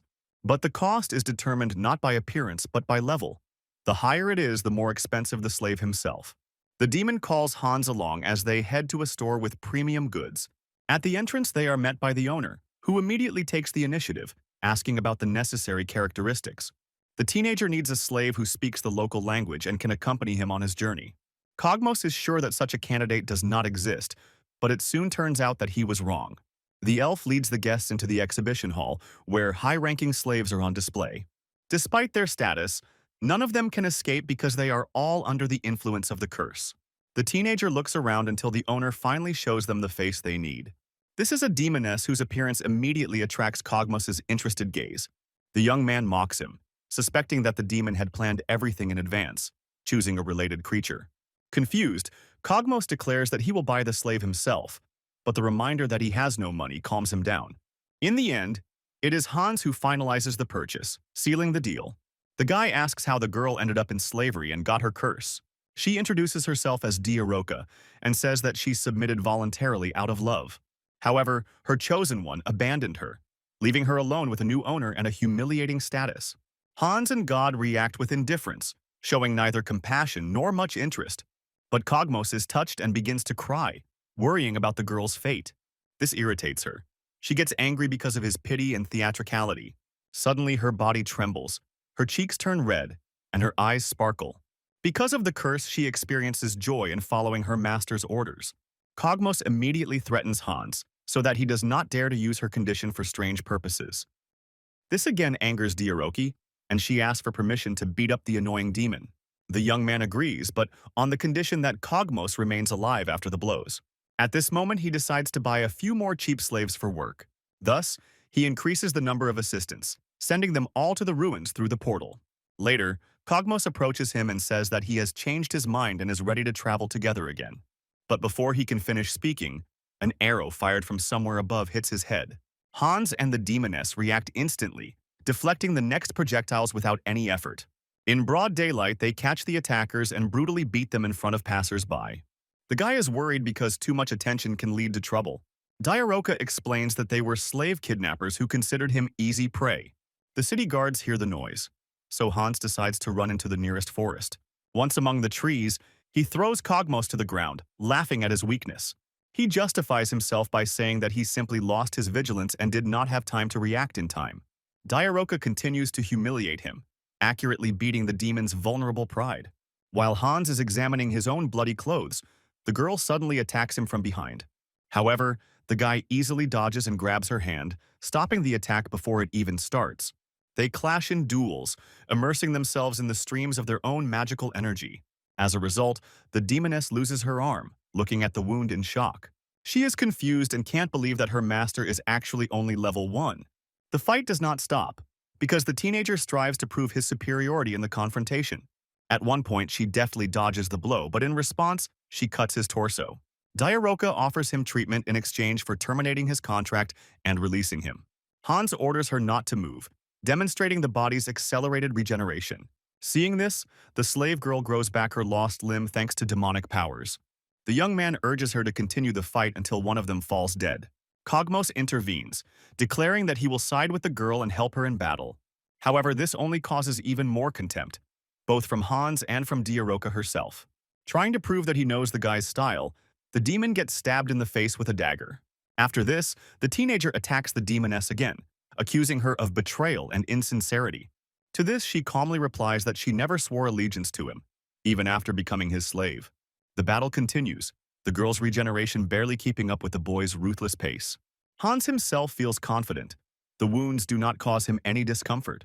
Their energy streams collide, causing explosions and bright flashes in the air. Hans easily dodges Diaroki's strikes, responding with a series of powerful kicks. The demon summons wings, causing the boy to freeze in surprise for a moment. The teenager tries to pull her down, preventing her from flying into the air. However, the girl skillfully jumps back, rising into the air above her master's head. Floating in the sky, she watches Hans as the two prepare for the final confrontation. But suddenly the view from below distracts the guy, which is why the fight ends in a draw. Coming to his senses, Hans hears a barrage of reproaches and angry remarks from God. A demoness approaches him from behind, wearing the remains of torn clothing. Cogmos offers to help with a new outfit, but is hit and knocked unconscious. The girl asks the owner for new things, and he, albeit reluctantly, satisfies her request. While changing clothes, the demoness notices that by the end of the fight, Hans seemed to have succumbed to her. This thought irritates her, but at the same time she recognizes him as her official master. Considering the duel a kind of test, she admits that he passed the test with dignity. Diaroka suddenly hugs Hans, demanding that he take care of her while she rests. At the same time, in the temple of the festival, he listens to the conclusion of Prince Alos's report. She is concerned about the dramatic decline in the orc population in the region in too short a period of time. Cerebret, who is present nearby, asks if this is the reason she was invited here. The priestess objects, explaining that she is looking for an intruder who has entered her chambers. The elf agrees to help, showing an unusual slime with a rare ability. The holidays doubt the creature's effectiveness, but Silverette assures him otherwise. She explains that this creature is unique and does not resemble other members of its species. Suddenly, the slug begins to glow with a golden glow and shouts an unknown word. Even divine patronage does not translate it, which is surprising. The women discover that the thief left the room through a sacred sword attached to the wall. This indicates that the culprit is one of the heroes, who is making the priestess quite nervous. However, she quickly regains control of herself and thanks the elves for the information they provided. The saint asks if there is anything she could do to repay Cerebret, but he admits that he wants to become a professor at the academy to improve his level. Hunting is not for her. She is too peaceful, but teaching will bring experience. The priestess promises to help. For her, this is a worthy way to use the potential of her ally. Meanwhile, Hunter is happy that he managed to bring the fight with Kalen to a draw. The deities are generous with their praise, only increasing his complacency. Suddenly, a merchant appears, bringing things that the young man recently purchased from him. Among all this is a considerable cache of weapons, clearly exceeding the teenager's expectations. The seller was aware of his hero title, so he decided to make a generous supply. Hunter asks if there are any dungeons nearby, but receives only a negative answer. Suddenly, there is a noise in the square. A crowd of local residents gathers there. The focus is on Cerebret, who addresses society with calm explanations. She reassures everyone that she has no intention of taking revenge on this settlement. Her animals, however, behave much more aggressively, barely restraining themselves. A new elder approaches the elf, offering to accompany her to the Dark Mage's dungeon. Hunter watches everything with curiosity. He understands that this girl is not simple. He approaches her, trying to impose his patronage to impress. However, Cerebret does not show any reaction that confuses him. The gods explain that someone else is already connected to this event, and the elf herself. The young man does not give up and continues to flirt persistently, trying to attract attention. Eventually, the girl asks him not to bother her anymore and then leaves the square. Hunter is not upset. He is convinced that he must help her at any cost. But first he needs to conduct an investigation and find out more about him. That same night, Alos calls the heroes to a meeting to announce the upcoming tournament. He explains that the participants must hunt orcs, collecting special tokens from them. The teenagers are excited because they have never encountered these monsters before. The prince notes, the winner with the most points will receive a unique sacred sword. Kalen is determined to get the blade to clear his reputation after the fight with Hunter. Hunter himself, meanwhile, is considering how to enter the academy in order to be closer to Cerebret. In his dreams, he imagines himself as the hero of the relationship. However, to achieve this dream, he needs to regain his hero status. Encouraged by the deities, the young man decides to return to the temple, hoping for another chance to prove himself. Upon arrival, he loudly announces his return, trying to make a big impression. Hunter states that he wants to participate in the tournament just like all the other students. From his words, it follows that his current skills are more than enough, which immediately irritates Kalen. However, Alos questions his identity, inquiring about the incident with the elf. There is confusion between them. Each one speaks about different cases without understanding it. Enraged, the prince wants to punish the boy immediately, but is restrained by the presence of the saint. Having calmed down, he demands the return of the money paid to the guy as severance pay. He admits that he has already spent everything, so he cannot return anything, which again provokes Alos's anger. The prince decides to test the child's strength personally by challenging him to a duel. Hunter acts confident and immediately prepares for battle, gathering strength for the spell. However, he doesn't even have time to move from his place. Alos defeats him with the very first blow. As a result of the fight, the guy receives new patronage, increasing his survivability. After this, the prince finally calms down and conducts a final check for future participants. He declares that from now on the heroes will be without the protection of knights. They will have to fight on their own. Students must decide if they are ready to compete in a tournament without outside assistance. Most people doubt. They are not confident in their own abilities and in the results of possible participation.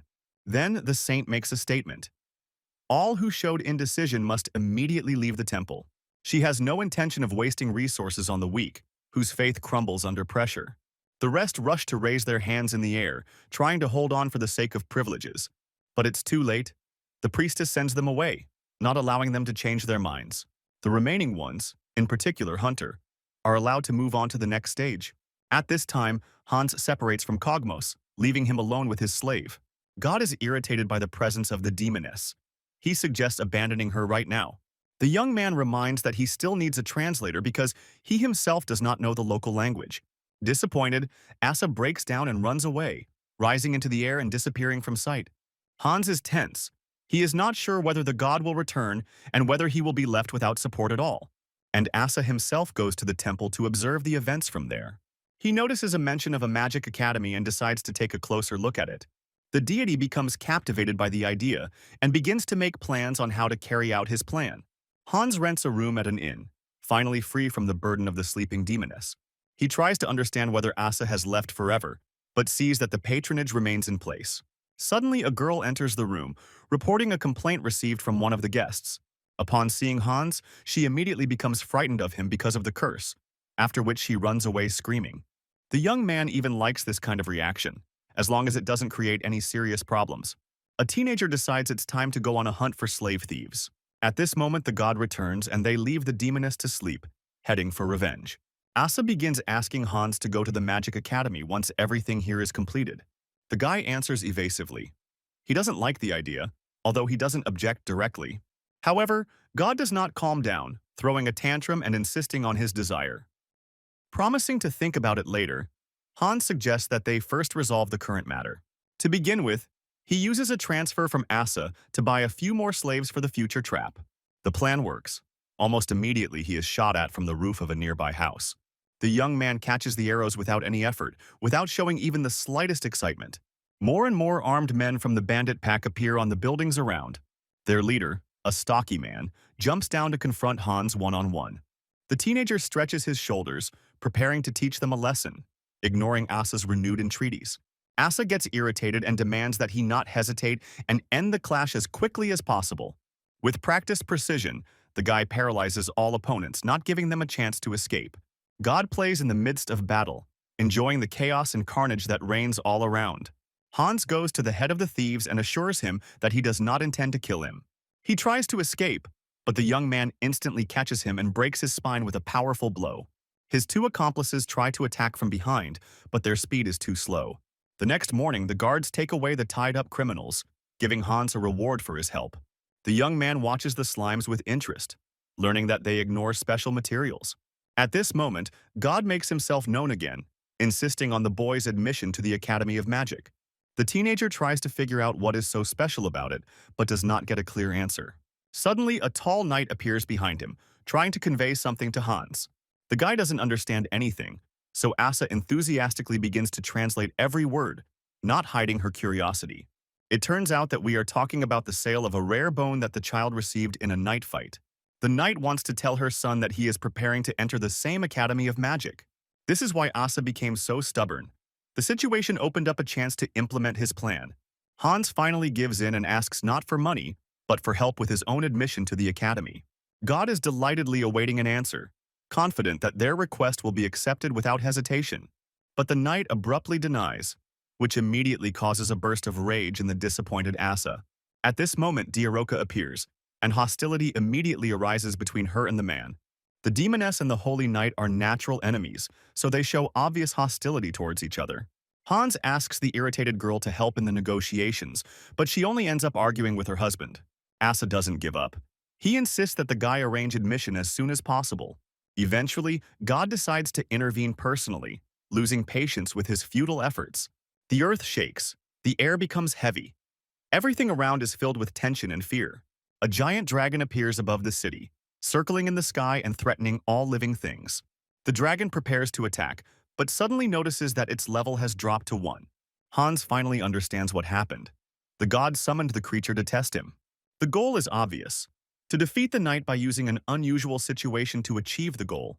People run in panic through the city streets, escaping from the danger looming from above. A menacing creature looms over the rooftops, its body blocking the sun and frightening passers-by. Diaroka reports that they are facing a catastrophe-level dragon, a threat to the entire area. The creature is furious about the drop in level and looks around the crowd to find the culprit. She opens her mouth and releases fire, which destroys everything in its path in a few moments. Without hesitation, the knight rushes forward to stop the destruction and protect the city. Asa returns to Hans and encourages him to finally show his full strength in front of everyone. The guy takes out a sword, and the demoness immediately recognizes it as a sacred relic. She asks if her master is a hero, but hears only that the weapon is defective. The dragon demands that the hero show himself, otherwise he will burn the entire city to ashes. The archers try to stop it with shots, but they do not cause any harm to the creature. The animal prepares to counterattack, but the knight manages to stop it, cutting through the flames with his sword. Hans is amazed by the display of such strength, because he thought the warrior was a stupid giant with no abilities. Not wanting to miss the opportunity, the young man rushes quickly to the battlefield, trying to join in. The dragon manages to kill several bodyguards, which immediately increases his own level. Realizing this, the creature decides to continue hunting in order to become even stronger. Asa urges his apostle on, demanding a quick reaction and a decisive attack. Diaroka flies up and asks who the guy is constantly talking to, but doesn't get a clear answer. Hans orders her to distract the dragon while he prepares. The girl attacks by piercing the enemy's wing with magic and causing him pain. The enraged creature starts an even bigger fire around itself, threatening the entire city. The teenager, meanwhile, accumulates all available energy to deliver one crushing blow. Launching forward, he cuts through the air and severs the dragon's head, ending the fight. God praises Hans, amazed at how skilled his protege is in fighting. Surprisingly, the creature is still able to speak. Even after defeat, it retains consciousness. Diaroka lands nearby. She is completely unharmed, with no visible injuries or scratches. The knight also remains alive, although he was injured during the violent clash with the creature. The dragon himself begins to complain about the defeat, considering the result unfair and humiliating. Filled with pride, he utters a curse against Hans before his own death. The young man looks at his status with despair. The system once again imposes a new curse on him after the battle. Enraged, he begins to beat the creature's now dead body, demanding that the curse be lifted. The guy tries to understand why he only received punishment for saving the city and his life. At the same time, the demoness unexpectedly receives divine patronage. Hans looks at this in surprise, not believing that such injustice is possible in this world. An even greater blow to him comes the news that the knight has also received a new blessing. It turns out that he alone remained cursed among all those present. Meanwhile, the slugs begin cleaning the city streets, devouring the remains of the dragon. The young man regrets that he cannot collect the materials himself, because they are of great value. Suddenly he hears the voices of an enthusiastic crowd. People loudly glorify the hero knight. Later in the evening, he finds Diaroku with Hans, eager to thank him for his help. The young man asks the demoness to convey his words, but she distorts them in a more crude form. The guy notices that something is wrong, but there is no way to verify the content of what is said. Suddenly, a strange fog appears around them, enveloping the three participants in the conversation. A dragon skeleton, smaller than the one they had defeated earlier, emerges from the gray curtain. Hans instantly mobilizes, determined to quickly destroy the new threat. Meanwhile, the long-awaited tournament among the heroes of fantasy begins. Spectators gather around the arena, congratulating and supporting their favorite participants. People are discussing the favorites and making guesses about who will win this competition. Everyone chooses a favorite, supporting him with shouts and encouraging applause. Arya feels awkward at this point, trying to hide behind Bora. She notices her mother among the guests of honor, which makes her nervous. But the heroine supports her and advises her to be more confident, which immediately impresses Arya. The girl praises her friend's kindness and calls her the embodiment of nobility and dignity. However, in response, he modestly notes that he is only acting as he would act. Embarrassed, Bora denies her own words, as if she had never said anything like that out loud. The festival, which had previously given a speech, ceremoniously opens the tournament for the participants. After the signal, all teenagers simultaneously begin their run and head to the designated location. Kalen prepared a carriage in advance to get to the testing site as quickly as possible. However, Bora, having the patronage of Gonitva, keeps up with the transport on his feet. Mia is not far behind either. She managed to get a carriage and sets off on it with her pages. Meanwhile, the saint receives a message. A dragon attack has been recorded in one of the cities. It was this creature that he helped defeat a century ago. The priestess does not believe that the dragon was resurrected by the gods because they were too carried away by the tournament. But he realizes that one deity has been left unattended, the one next to the lost hero. The Holidays immediately set out to head to the city to stop the attack and save the residents. But she is informed that the dragon has already been killed. The threat no longer poses a danger.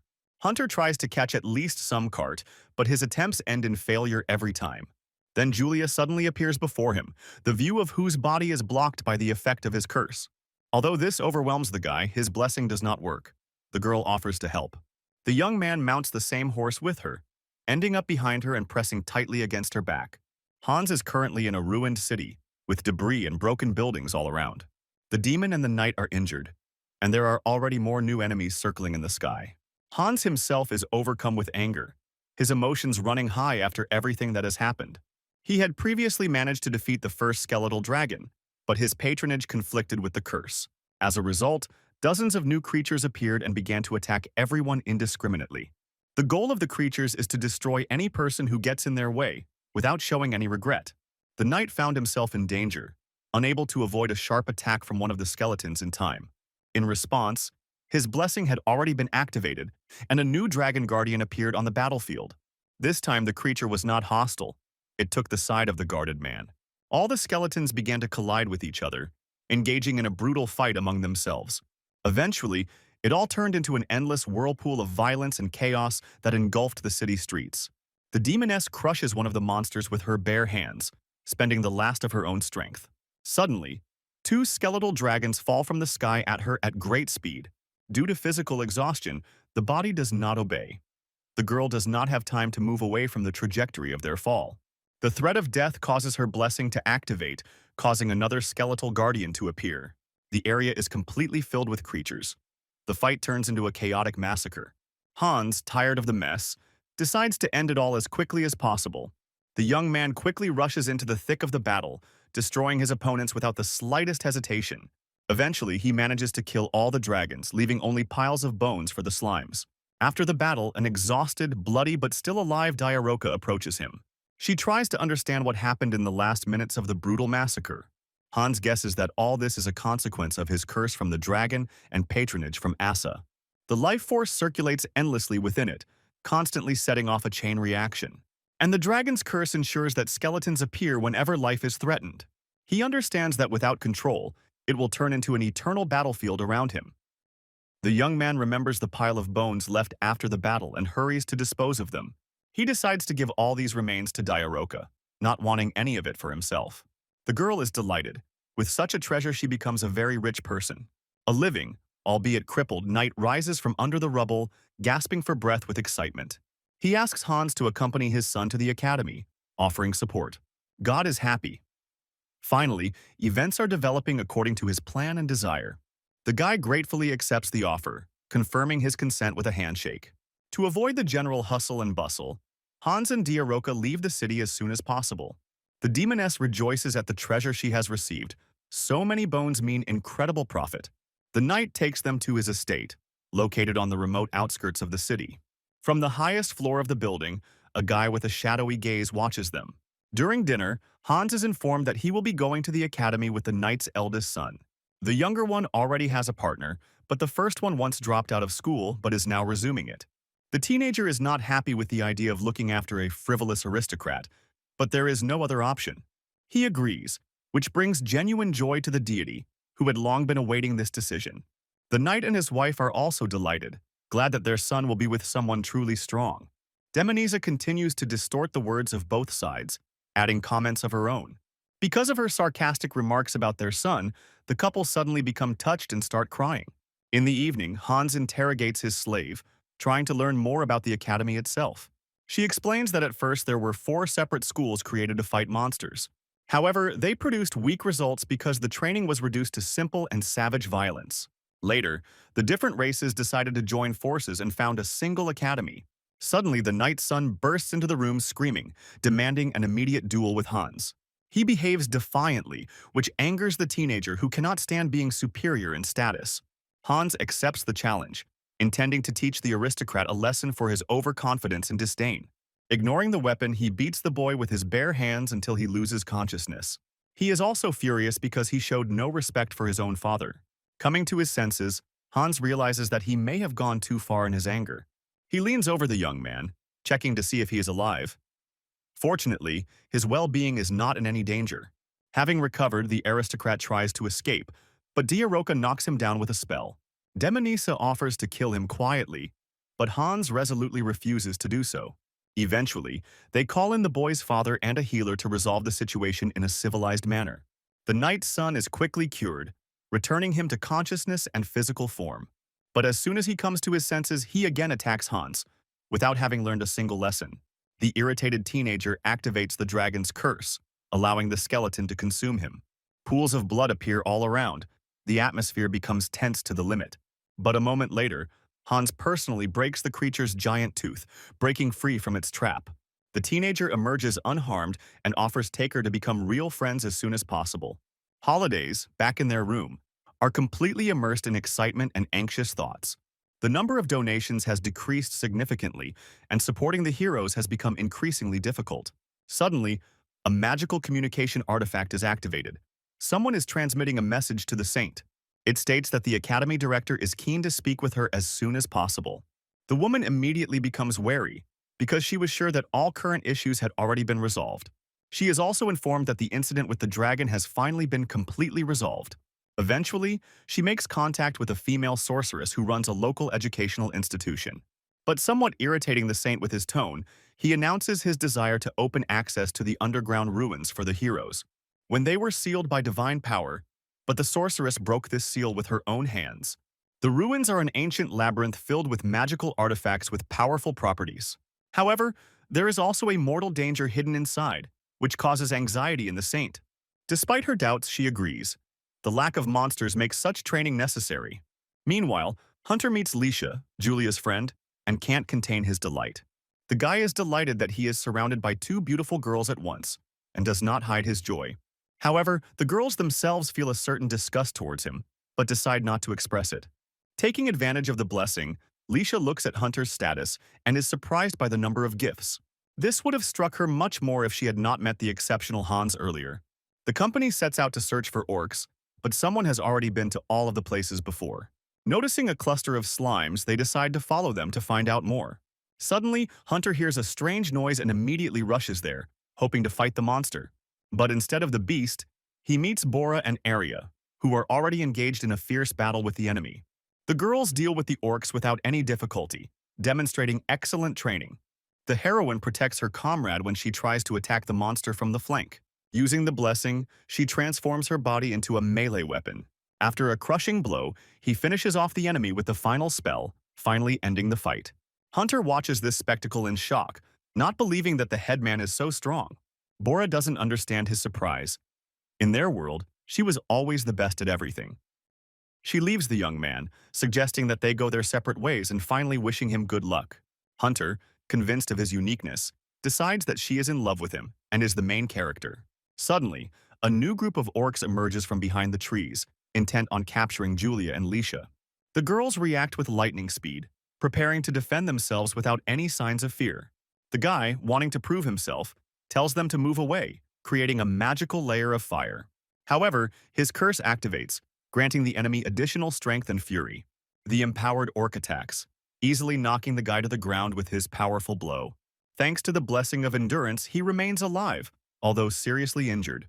The girls, seeing his inglorious defeat, remember Hans's strength and dream of meeting him again. In a fierce battle, they defeat all opponents on their own, despite their strengthening. After the fight, the question arises, what to do with Hunter, whom no one wants to drag along with them? Kalen arrives at his destination at the same time as Mia's group. He is irritated that the girl also figured out how to use transport just like he did. After looking at each other dismissively, they go their separate ways. Kalen's team operates in a coordinated and professional manner, relying entirely on his leadership. The young man himself easily cuts down the monsters, determined to win this test. Somewhere deep in the forest, Mia and her companions find themselves surrounded by orcs, unable to cope with the onslaught.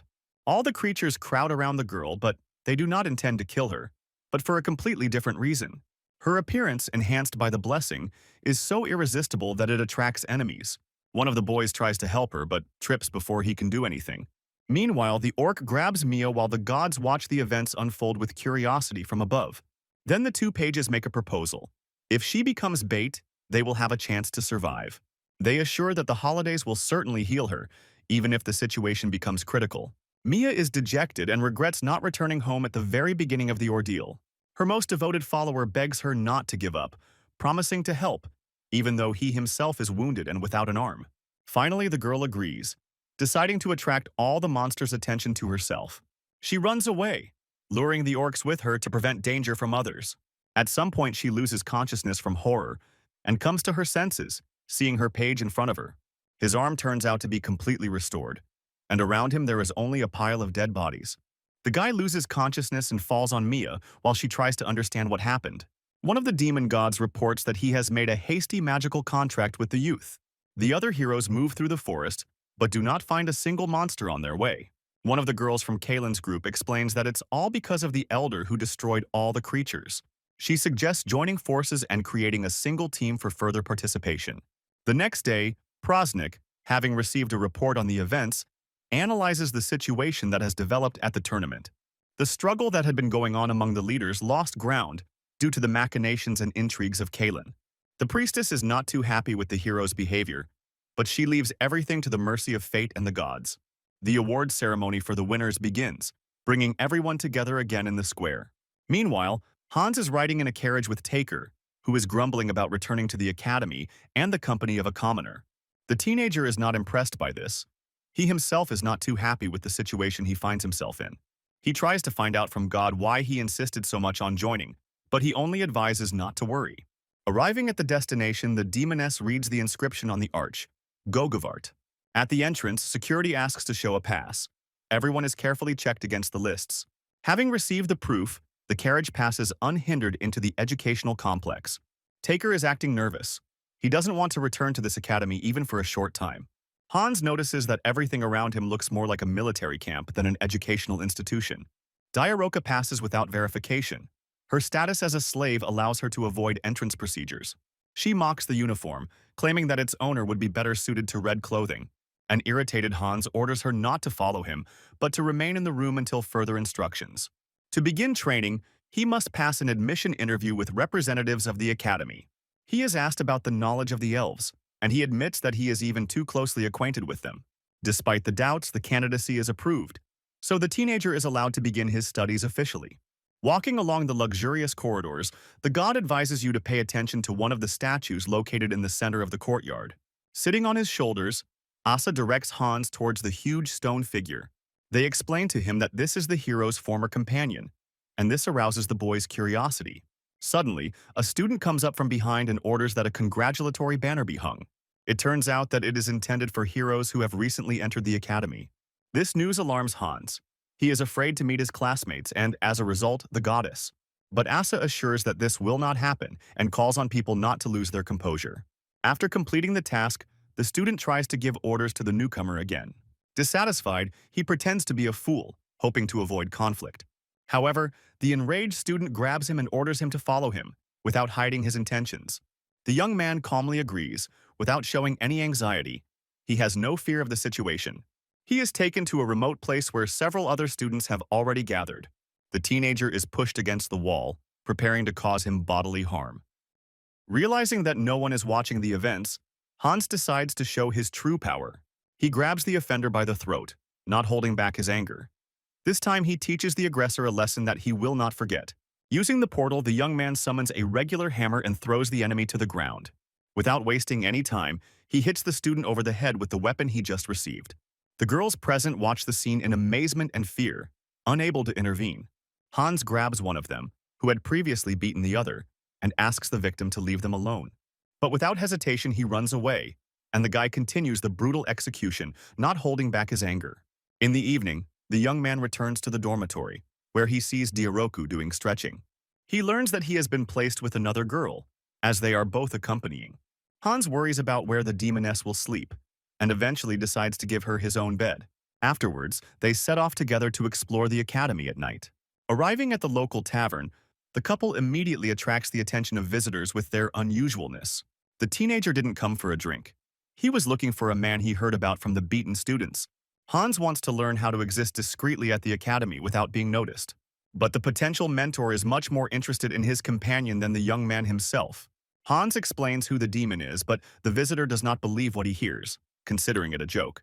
Then the man demands that the teenager leave him the girl and the money, and he himself immediately leaves.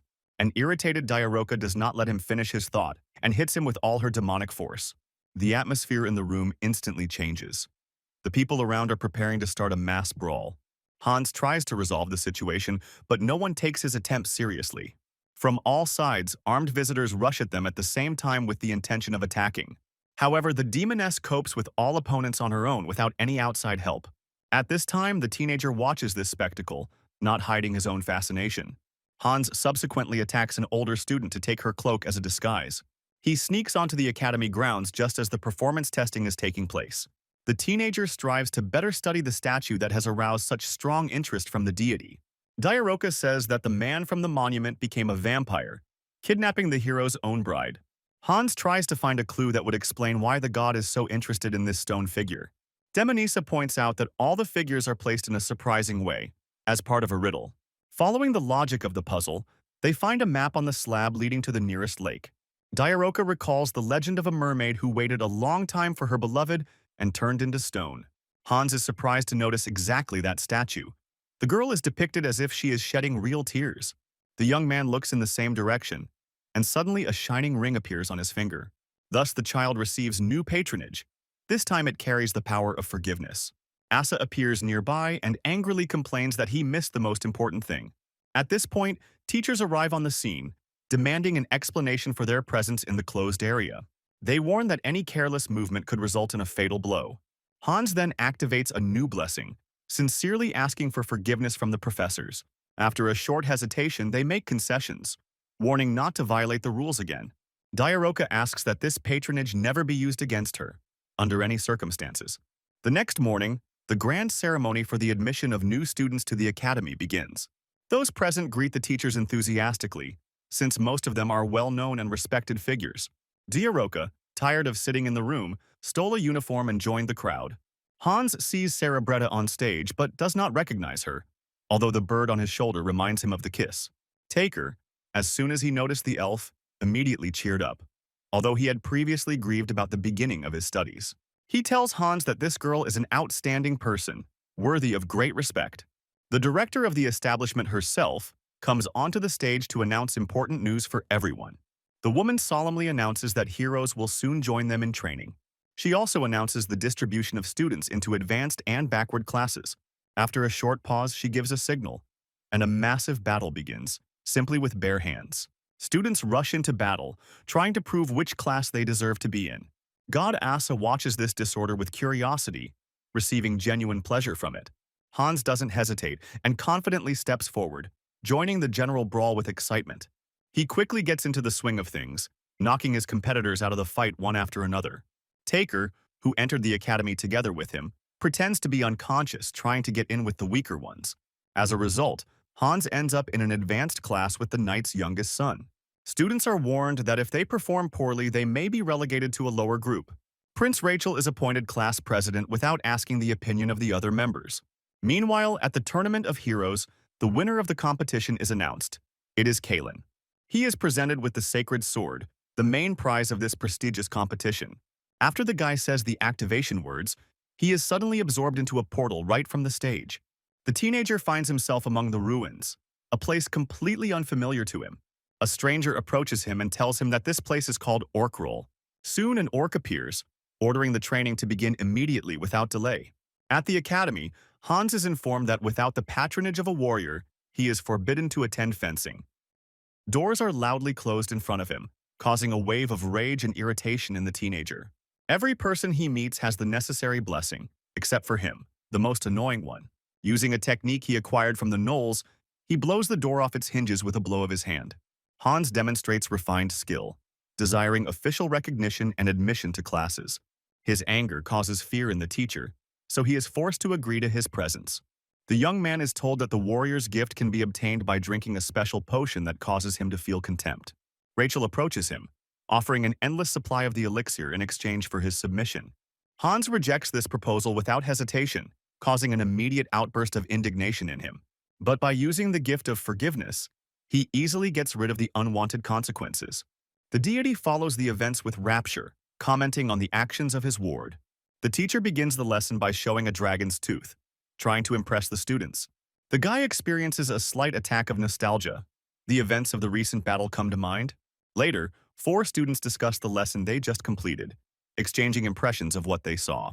Hans notices that Rachel is treating him too familiarly, which begins to make him wary. Suddenly, a group of students who had previously been sent to a weaker class approach from behind. They seek revenge by trying to humiliate Hans for past insults and losses. The young man is taken to a remote courtyard, where Taker is already lying beaten and exhausted. Hans is blamed for everything that happened to the guy, promising him his own retribution. The guy checks the condition of the wounded man, making sure that the young man is not in any danger. After this, he turns his attention to his opponents, preparing to give them a tough fight. Using the portal, he summons a bone-shaped weapon that instantly appears in his hands. With his very first blow, he knocks out one of the attackers, leaving him no chance. The teenager orders the others to attack at the same time, wanting to end the fight as quickly as possible. All of these students are skilled fighters with exceptional skills and experience. And even despite this, Hans easily defeats each of them in a short fight. At a certain point, he turns his curses to his advantage, turning them into his power. Using the spirits of the killed creatures, the child instills fear in the students, paralyzing their will.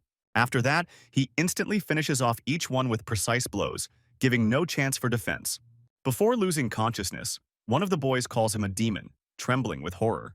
Hans realizes that Taker has remained conscious the entire time, pretending to be wounded. Not wanting unnecessary publicity, he decides to shift the blame for the beating onto himself. When one of the students comes to, Hans asks him to take care of the rest of his comrades. Afterwards, he thinks about the bone he used as a weapon during the fight. The thing fit his hands perfectly, and was covered in blood even before the fight.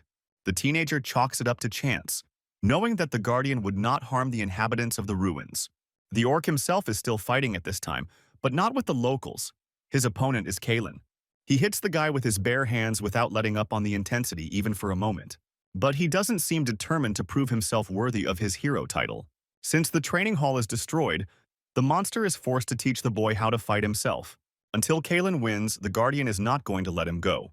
For the creature, the hero became a convenient toy, helping to relieve accumulated tension. The creature gives no respite, methodically striking one after another without stopping. Meanwhile, Cogmos arrives at a hunting ground where low-level goblins live. These monsters consider the demon to be their ruler and obey him unconditionally. Suddenly, he feels a powerful energy running through his body, causing a cold shiver. It becomes clear to him that the holidays with heroes have arrived here, ignoring the usual routes. The teenagers encounter monsters and decide that it will be an easy victory without much effort. But suddenly they fall into a trap, not noticing it among the dense vegetation around. Mia creates a fireball, attacking with magic and hitting the most massive of the goblins. However, another flock is rapidly approaching them, this time with a smaller but more numerous group. Bora and Arya rush into battle, cutting down the monsters with quick and precise strikes. They wear armor made from dragon bones, which further enrages the wild creatures in battle. The prince and princess join the expedition, although at first it was supposed to be an independent practice. Since Kaelin has not yet returned from training, the others join in clearing the area. As the squad moves deeper, they notice more and more traps, which slows down the pace. As the sun sets, Alos orders a halt and camp. Later, the commander informs him that footprints and recently updated traps have been found. As darkness falls, a group of people are attacked by goblins in a sudden and brutal raid. The heroes resist with all their might, but the attacks have been repeated for several nights in a row. Alos orders the knights to cover the youth, trying to avoid unnecessary losses among the students. Cogmos, in his lair, listens attentively to the report of events, amazed that the situation is not so hopeless. He guesses that due to the massacre of gnolls and orcs, the teenagers are forced to fight low-level monsters.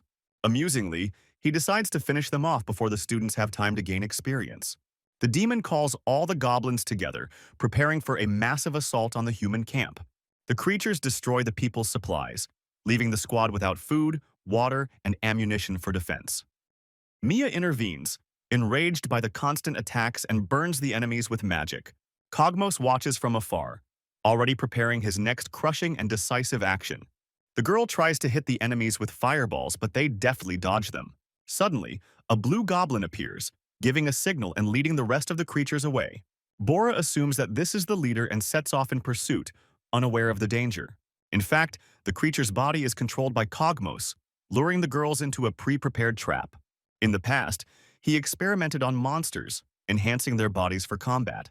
Now the creature emits a piercing scream, deafening the heroes and causing a sharp headache. A horde of goblins immediately pounces on the disoriented students, taking advantage of the moment of weakness. The next day, the living girls are healing their wounds, recovering from the night attack. There are almost no supplies left. Ammunition is exhausted. Food is on the verge of complete disappearance. There is only hope that at least the enemy numbers have been reduced. The prince wants to research a new species of creature, at least in memory of the fallen knight. Princess Athena arrives unexpectedly and reports that a demon is behind all the attacks. The holidays watch the Cogmos log from a distance, growing increasingly concerned about the fate of the students. This mission was supposed to be a simple exercise, but turned into a real loss for the squad. The holidays call for a focus on protecting teenagers to avoid further tragedies. Previously, the girls died, but she used resurrection magic to save them. The priestess uses her magic on a devastated field where not a single plant had grown before. Under its glow, shoots break through the earth, and lush greenery appears in place of the wasteland. Now the area is covered with flowers and grasses, and the trees suddenly begin to bear fruit. Holidays announces that this should help resolve food shortages in the coming days. Cogmos, watching from a distance, is furious. Everything is happening contrary to his plans. The rabbis ask the demon if he has any chance of being saved. The demon screams at them, well aware that he himself is under real threat. However, despite the fear and rage, he firmly decides to save the girls, even risking himself. He orders that the goblin elder be called immediately. He is already preparing his next order. Meanwhile, Mia is happy because her level has increased, the result of independent hunting. However, her magical energy is almost completely depleted, so she decides to return to camp. However, suddenly, monsters attack her again from the shadows of the trees, giving her no opportunity to rest. At the academy, God suggests that Hans ignore classes and go explore the surrounding area. Following the glow of the artifact, the guy finds himself in an area unknown to him. Once it reaches its destination, the ring instantly loses its shine and becomes completely inactive.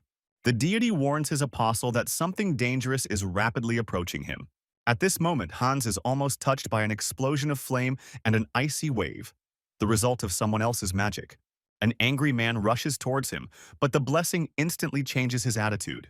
It turns out that he ended up at a training ground designed for magical shooting. A group of students approaches him, among whom is a familiar girl, Lisha. But Hans doesn't recognize her at all, so the girl introduces herself under a false name, Leia. When he repeats it, pretending to remember, she abruptly interrupts, exposing his lie. Later, while talking, she asks if he wants to learn how to use magic. Although the young man is more attracted by the mystery of the ring, he agrees so as not to miss the opportunity. Then the girl offers to conduct basic training for him, which will be useful when meeting with the magician. She sets up the next meeting for tomorrow without explaining the details of her interest. The deity cautiously evaluates the girl's behavior, although Hans is busy thinking about the artifact. Suddenly, Rachel approaches him, her eyes filled with determination. The guy tries to take advantage of the blessing and leave, but does not achieve the desired effect. The prince looks away just when he should have looked at the face to activate the effect. Rachel encourages cooperation, and Hans reluctantly agrees, believing that it will come in handy later. Later in the evening, the boy approaches the demoness, asking her to teach him how to hide his status. Diarok explains that this requires special patronage. However, it is very difficult to receive such a blessing, which only upsets the guy. His neighbor suggests that a curse can have a similar effect if chosen correctly. This irritates the demoness, who immediately enters into a silent confrontation of glances with the girl. The slave offers the curse of greed, which allows you to control even the status window. Eventually, the teenager admits that this is exactly what is needed, his smile causing Asa to worry. Together with the demoness, they go to the guild, where Hans enrolls the girl in the ranks of mercenaries. To receive a curse, you must have a significant number of slaves or your own property. Since all his belongings are stored inside the sacred sword, he has another plan. The guy decides to make Dairoki a warrior so strong that even he will have a hard time defeating her. The girl is worried, because there is already a curse that seriously interferes with hunting. Under its influence, all surrounding monsters become much stronger than usual. The nearby orcs reach a powerful heat, posing a danger even to experienced fighters. He reassures the demoness that their only targets are rots and goblins, a minor threat. In the evening, already in the forest, they begin a joint hunt for monsters to gain experience. Diaroka tries her best, but the curse prevents her from doing any damage. Hans intervenes in the situation and asks the girl to step back and watch from the side. He attacks, and with one sharp blow cuts down 3 gnolls, instantly destroying them. After this, the young man orders the demoness to collect their fangs as proof of the task completed. The girl doesn't move but suddenly starts laughing loudly. Hans notices the slugs appearing and worries that they will eat the prey before it can be collected. He issues a clearer, more stern order, and Diaroka finally obeys, taking action. The next day at the academy, Taker blames Hans for his punishment. At that moment, Lisha approaches them, instantly attracting the enthusiastic attention of those gathered. The knight's son is outraged that the child is familiar with her, which irritates him completely. The girl interrupts the argument, saying that after class she will start teaching Hans magic. As she leaves, she shouts loudly to him across the corridor, attracting the attention of passers-by. Lisha is popular among the students, and now everyone is surprised that she is hanging out with a low-level guy. The teenager decides to leave as well, grabbing Taker by the clothes and pulling him along with him. They arrive at the lagging class building. It is old, gloomy, and looks neglected. At the site, they are met by the students whom Hans had previously beaten during the previous skirmish. Suddenly, they all kneel before the guy, expressing their intention to make peace. Thus, they want to come to an agreement by ending the feud and recognizing his power. Asa immediately shows her indignation, not approving of such a development of events at all. The students fear losing the patronage of the aristocracy and instead receiving a new curse. When Hans suddenly declares that he forgives them for all their old images, they instantly jump up from their seats. They begin to loudly praise him, trying to regain his favor and support. The deity is displeased. He does not like that his apostle is too kind and open. Later, on the way to the promised training, the teenager learns that Lisha was accompanying another hero. She briefly describes her meeting with Hunter, which did not leave her with any particularly vivid impressions. Hans wonders if his classmate could have been more successful in this world. Asa, hearing this, only laughs, without seriously commenting on such a comparison. Having settled in place, the young man and woman begin a lesson devoted to the basics of magic. While Lisha explains the basic principles, the guy suddenly feels a strong internal heat. But his concentration is abruptly interrupted by a god who was initially displeased with this activity. The girl notices the ring on Hans's finger and suddenly worries whether she is too late. Then the young man again feels a surge of strength, as if his body is filled with warm energy from within. However, due to the action of Asa's patronage, this feeling immediately disappears without any trace. The next moment, the guy feels bad. His internal balance gets out of control. To avoid harm, he decides to release the excess by charging the energy ball. Desiringly shocked, she admits that this action is very similar to a familiar magic spell. Hans begins to realize that he might be able to learn to imitate magic on his own. Rays of energy burst out from his hand again, piercing the sky one after another several times. Suddenly, the teacher appears and sternly reprimands for disturbing the peace and magical disorder. The man suddenly rips off his clothes and demands an immediate duel from Hans. The teenager decides to try out a new ability by creating an energy sphere in his hand. A stream of power bursts out from the palm and directly hits the professor, stopping his movement. Due to the events with the teacher, Hans is now forced to attend one of the subjects on the schedule. Bored, he suddenly notices Alphys, the student who had attacked him earlier and then apologized. The guy therefore does not allow himself to refuse to sit together, threatening to ruin his academic performance. Finally, Cerebret, the professor teaching this course, enters the classroom. Her phoenix suddenly lands in front of Hans and frowns and looks straight into his eyes. Meanwhile, the elf reports that there will be fewer classes for now due to strange events on the academy grounds. The teenager continues to taunt his deskmate, causing him to explode, drawing attention. At this moment, the girl finally turns her gaze to Hans and recognizes his face among the others. Unable to contain his emotions, Cerebret runs out of the classroom, changing the subject's schedule to daily attendance. Mia wakes up in a damp room and sees a demon welcoming her into its lair. He calls himself the son of the Demon King, looking closely at the girl through the darkness. Once the initial shock has passed, Mia suddenly begins to flirt with him, trying to charm him. She relies on her patronage with the intention of striking and seducing the demon. But the next moment, her body is pierced by arrows created from dark shadow. A man kills Mia, receiving the curse of a hero that every demon feared. Now Cogmos is at risk of becoming stuck at a level, unable to grow further in strength. At this time, another heroine enters the hall, the confident and armed Bora, who found this place following the goblin's tracks. But the girl did not come alone. Prince Alos appeared with her, ready for battle. Despite the threatening enemy, Cogmos remains cool and behaves calmly. The prince rushes into the attack, promising to end everything and finally destroy the demon. However, Cogmos has calculated everything and activates the trap. The stone falls on Mia's body.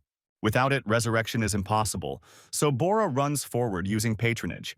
But the demon turned out to be more cunning even then. He attracts the dead heroine to himself. Now the depth falls directly onto Bora, and she is unable to stop due to the conditions of the blessing. Alos pushes the girl out of the trajectory, putting himself in a dangerous position. At this point, Eaton intervenes, destroying the stone with fire magic. Without giving a peep, the demon had already brought the crossbows, completely controlling the course of the battle on the spot. Bora grabs Mia's body, falling to the floor without a single scratch. The prince covered her with his body, sacrificing himself to stop the arrows. The enraged princess creates a new spell, but the demon hides behind Alos's body.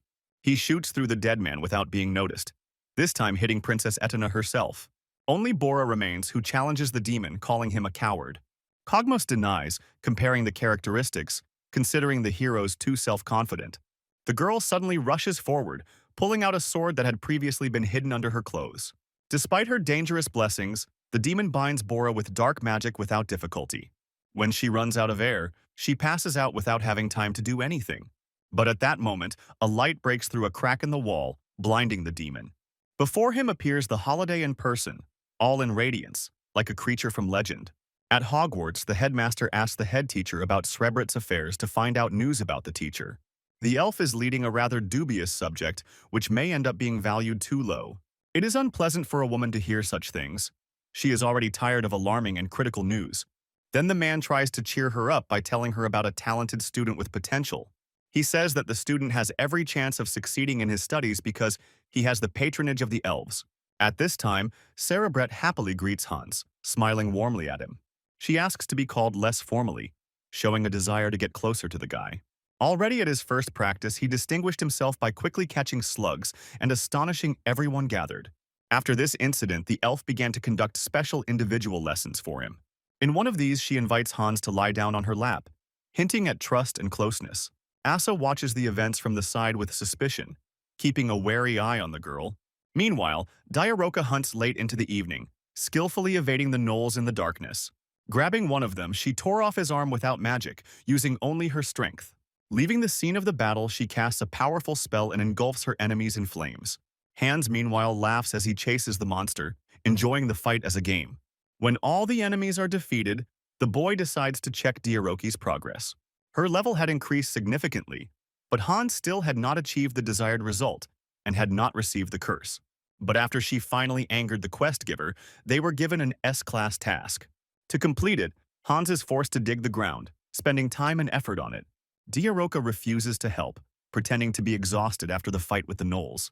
God also does not support the idea of joint action. Hans must remain a hermit even in this. After much work on the pit, the young man wants to demolish everything with one powerful blow. Demonisa denies this, because in that case all the ancient ruins would be irretrievably destroyed. Then he remembers the slaves, whom he immediately summons with the help of his sacred sword. As he gets them to work, he calmly watches as the men continue to dig the earth for him. He even manages to change the god's anger to favor, convincing him that this is also part of the path of an outsider. One of the girls brings him food and tells him rumors about a hero temporarily staying in the ruins. At dawn, Hans leaves, leaving Diaroku to oversee the excavations on his own. Returning to the academy, he goes to class where he is stopped by one of the teachers. The woman reports that the boy is now assigned to an advanced class, regardless of his grades. This decision was made because he is considered the best student of Srebret herself. For the first time, he is told that he is required to attend additional classes in this subject. They also beg him to try for the sake of the elf so that she can keep her post. God advises to use the chance and ruin the teacher's reputation while there is such an opportunity. But Hans refuses, realizing that in this case, he himself will also end up a loser. Instead, he encourages himself by resolving to get permission to take the exam without difficulty. Returning to Diaroka, he invites her to go hunting for the exam. To pass the test, he needs a strong monster, and he is ready to find it. Both God and the demoness offer to tame the dragon as a worthy companion. When Hans refuses, Diaroka offers himself as prey instead. In the world of fantasy, monsters are classified based on whether they eat slimes or not. A young man watches closely as a giant elephant, covered in thick bone armor, kills local orderlies.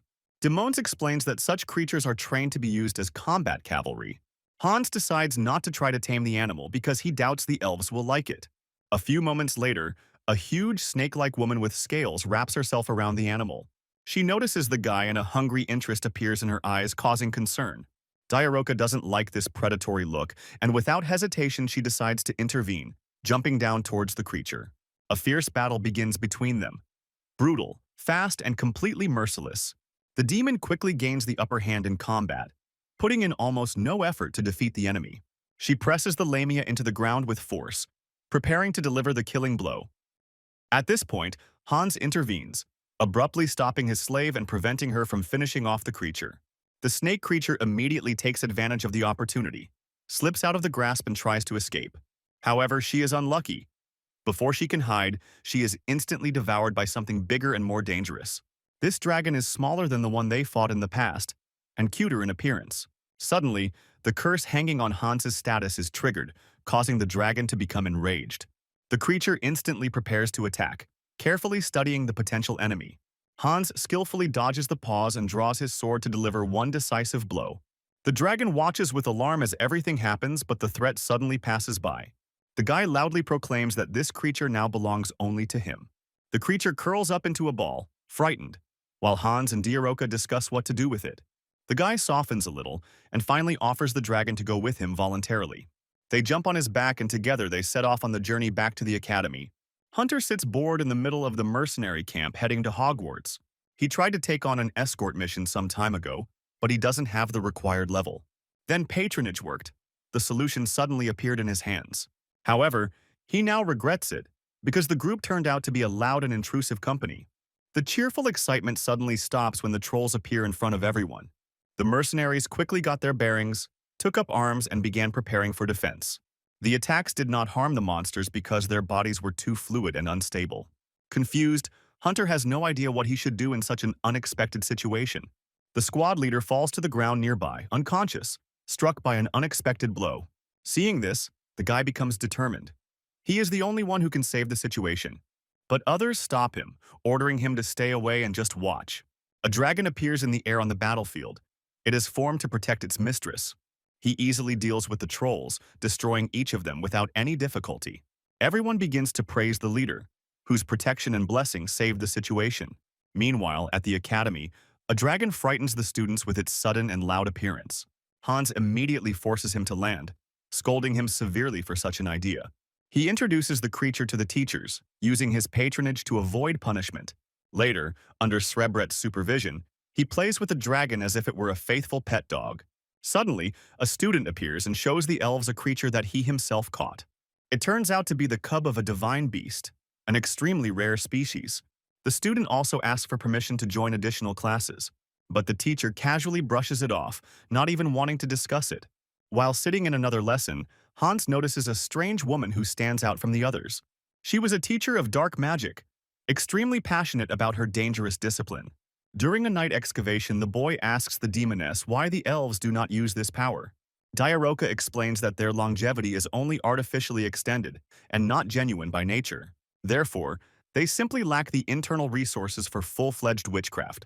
At that moment, a joyful cry was heard. The ancient ruins had finally been dug up. Hans and the demoness immediately jump down, overcome with a thirst for exploration. In the dungeon, they immediately come across a troll that appears from a dark corner. The guy quickly rushes forward and forcefully cuts the creature in half with a sharp sword. Having dealt with all the enemies that appeared after, Hans notices that his ring has started to glow. They continue to move deeper, but nothing valuable or unusual happens to them. Then Diaroka notices changes in the patterns and designs on the old walls. Eventually, they reach a blank stone wall blocking their path. But behind it, you can feel a faint draft, a sign that something is hiding on the other side. Hans breaks down the barrier with his bare hands and discovers a room that is surprisingly tidy and lived in. Suddenly, an unknown man emerges from under the rubble created by the young man. He says that this place is a prison that only a witch can enter. The stranger acts strangely and then completely loses control and attacks them. He keeps mumbling something about a witch, falling into even greater madness. Hans instantly draws his sword and prepares to fight, without delay in responding. With a few blows, he cuts the man's body, dismembering him into pieces. The enemy begins to recover, and the guy quickly throws him out of the room. This step did not work. He returned as if he had not received any harm. Hans orders Diaroka to finish him off, and she completes the task with lightning speed. Kogmos wakes up in a dungeon, tied up but alive, although somewhat weakened. Bora stands in front of the bars, announcing that all his slaves have been freed. She adds that most of them wanted to stay with him, but were still forcibly released. The girl also admits that she saved the demon's life because he was only defending his home. Finally, she gets to what has interested her most since they met. Bora wants to know who Kogmos called trash the last time they saw each other. The demon tells of a man who knows no fear or fatigue and advises not to look for him. He himself does not understand what to do now, but suddenly receives an unexpected offer. Bora says that she wants to see Kogmos as her ally in the fight against darkness. Having no better option, the demon agrees to the terms and forms an alliance. In the hall, the prince tells the teenagers how the great dragon was destroyed. They are tasked with clearing out areas overrun with monsters after the disaster. Kogmos looks at these warriors and realizes that most of them are just cannon fodder. He turns around silently and leaves without saying a word or greeting anyone. At this time, Hans, being in the ruins, calls people with the help of a magic portal. They clean the room so that they don't have to search for anything among the debris and rubble. Meanwhile, Diaroka sits on top of the man, bored and waiting for action. Suddenly he begins to speak, telling of his imprisonment as a witch. He was not given the chance to see his beloved woman and his own child before his captivity. Hans decides that he can't leave things like this and wants to give him a more bearable life. The guy leaves him resources and supplies, which causes a storm of emotions and sincere gratitude. As they head towards the exit, Hans and Diaroka encounter a pack of trolls blocking their path. The teenager easily dodges the attacks while the demoness scouts the surrounding area. There are too many monsters, and the ruins themselves supposedly multiply them. Then he lifts the girl into his arms and activates the curse of the dragon's wrath. The skeletons appear and a massive battle ensues, which really entertains Hans. Soon they find themselves on the ground. The young man covers Diaroku with his own body. In response, the girl stands up and unexpectedly kisses her master. It is at this moment that the floor beneath them collapses and they fall to a lower level. Demonis explains that the ruins are capable of restoring themselves, closing the cracks. Hans remembers a man and an orc who also had insane regeneration. Diaroka clarifies that each resurrection harms the soul, and endless cycles are impossible. The guy begins to wonder if there is a blessing that affects the soul and not the body. From the depths of the corridor, the laughter of more monsters on duty in the shadows can suddenly be heard. At the same moment, the ring lights up again, indicating the desired direction. Following its light, they arrive at a huge golden gate. While they were wandering, Diaroka managed to significantly increase her level and experience. The passage begins to open, reacting to the ring, hitting the guy, although it was a simple spell. A woman's voice can be heard from the fog, tenderly calling for her husband. Diaroka instantly becomes enraged, and the deity is not far behind her in emotions. In front of them, among many dragons, a mermaid sits motionless, attracting everyone's attention. The demon recognizes the stranger. This is the legendary witch Anbrora, whose fame has been spreading for centuries. In all of Fantasia's existence, she was the only one who was able to defeat the Demon King without outside help. She once sacrificed everything she had for the sake of love, even betraying her hero friend. Now she seeks atonement for her death, seeing it as the only path to forgiveness. She engages in battle with Hans to force him to kill her, fulfilling his dying wish. But she doesn't make it easy. One deadly attack after another flies at the guy. Diaroka summons his wings to help him evade danger in the air. She pushes the young man forward, giving him a chance to get closer to his opponent and strike. Hans lunges at Anbror and wounds her deeply, but it has no significant effect. Suddenly, water bonds appear, completely binding the teenager's body, depriving him of the ability to move. But, taking advantage of the fact that the witch has lost her vigilance, he activates his dark spell. With one attack, he destroys half of her body, but after a few seconds, she completely regenerates. She becomes fascinated with Hans's dark magic, which she never expected to see from him. While the guy hesitates, she summons a water hydra and sends it to attack. But Hans easily deals with the monster and finally forms a clear plan. By uniting his patronages, he directs all his force into one decisive blow. However, his goal was not the death of Anbrora, as she believed, but a diversionary tactic. The young man grabs the witch's tail while she is still vulnerable and opens a portal, throwing her into it. When everything calms down, Diaroka suddenly reports that the ruins are left without a guard and protector. At this point, the walls begin to collapse and they have to immediately escape from there. Meanwhile, in the arena where Kaelin and the guard are fighting, a mermaid suddenly appears. She looks around, trying to understand the updated rules of the current system. Now it is her job to raise heroes, even though she once betrayed their trust in the past.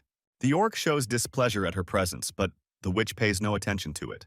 She formally introduces herself to Kaelin as the new guardian of the ruins. This means that Kaelin now has to overcome two opponents at once instead of one.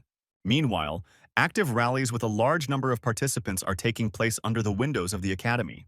The director is disappointed by the destruction of the ancient labyrinth, which had strategic value. She is also annoyed by the lack of heroes who have been officially assigned to the academy. But after the support of the head teacher, she becomes active again, giving the order to gather the entire teaching staff. For his sole obedience to Ruin, Hans receives a curse that allows him to hide his status. Suddenly, a teacher of dark magic approaches him and invites him to go with her to the laboratory. She praises his abilities but clarifies that she invited him for specific purposes. The death of the Duke's wife, whose body lies in a coffin in the middle of the room, must be investigated. Hans must help with the ritual by sacrificing some of his life force, which he enthusiastically agrees to. Despite the discomfort and pain, the guy continues to activate the pentagram, which begins to glow. The coffin lid flies away, and the resurrected Duchess appears before the assembled people without much joy on her face. The teacher takes the floor, explaining the situation to a woman who has just returned to life. While Hans turns away, silent assassins appear in the room and behead the Duchess. The attackers do not answer the questions and immediately attack, piercing the young man's shoulder. One of them presses a blade to his throat, moving with exceptional speed. Despite this, Hans was ready and managed to pierce the enemy with a magic beam.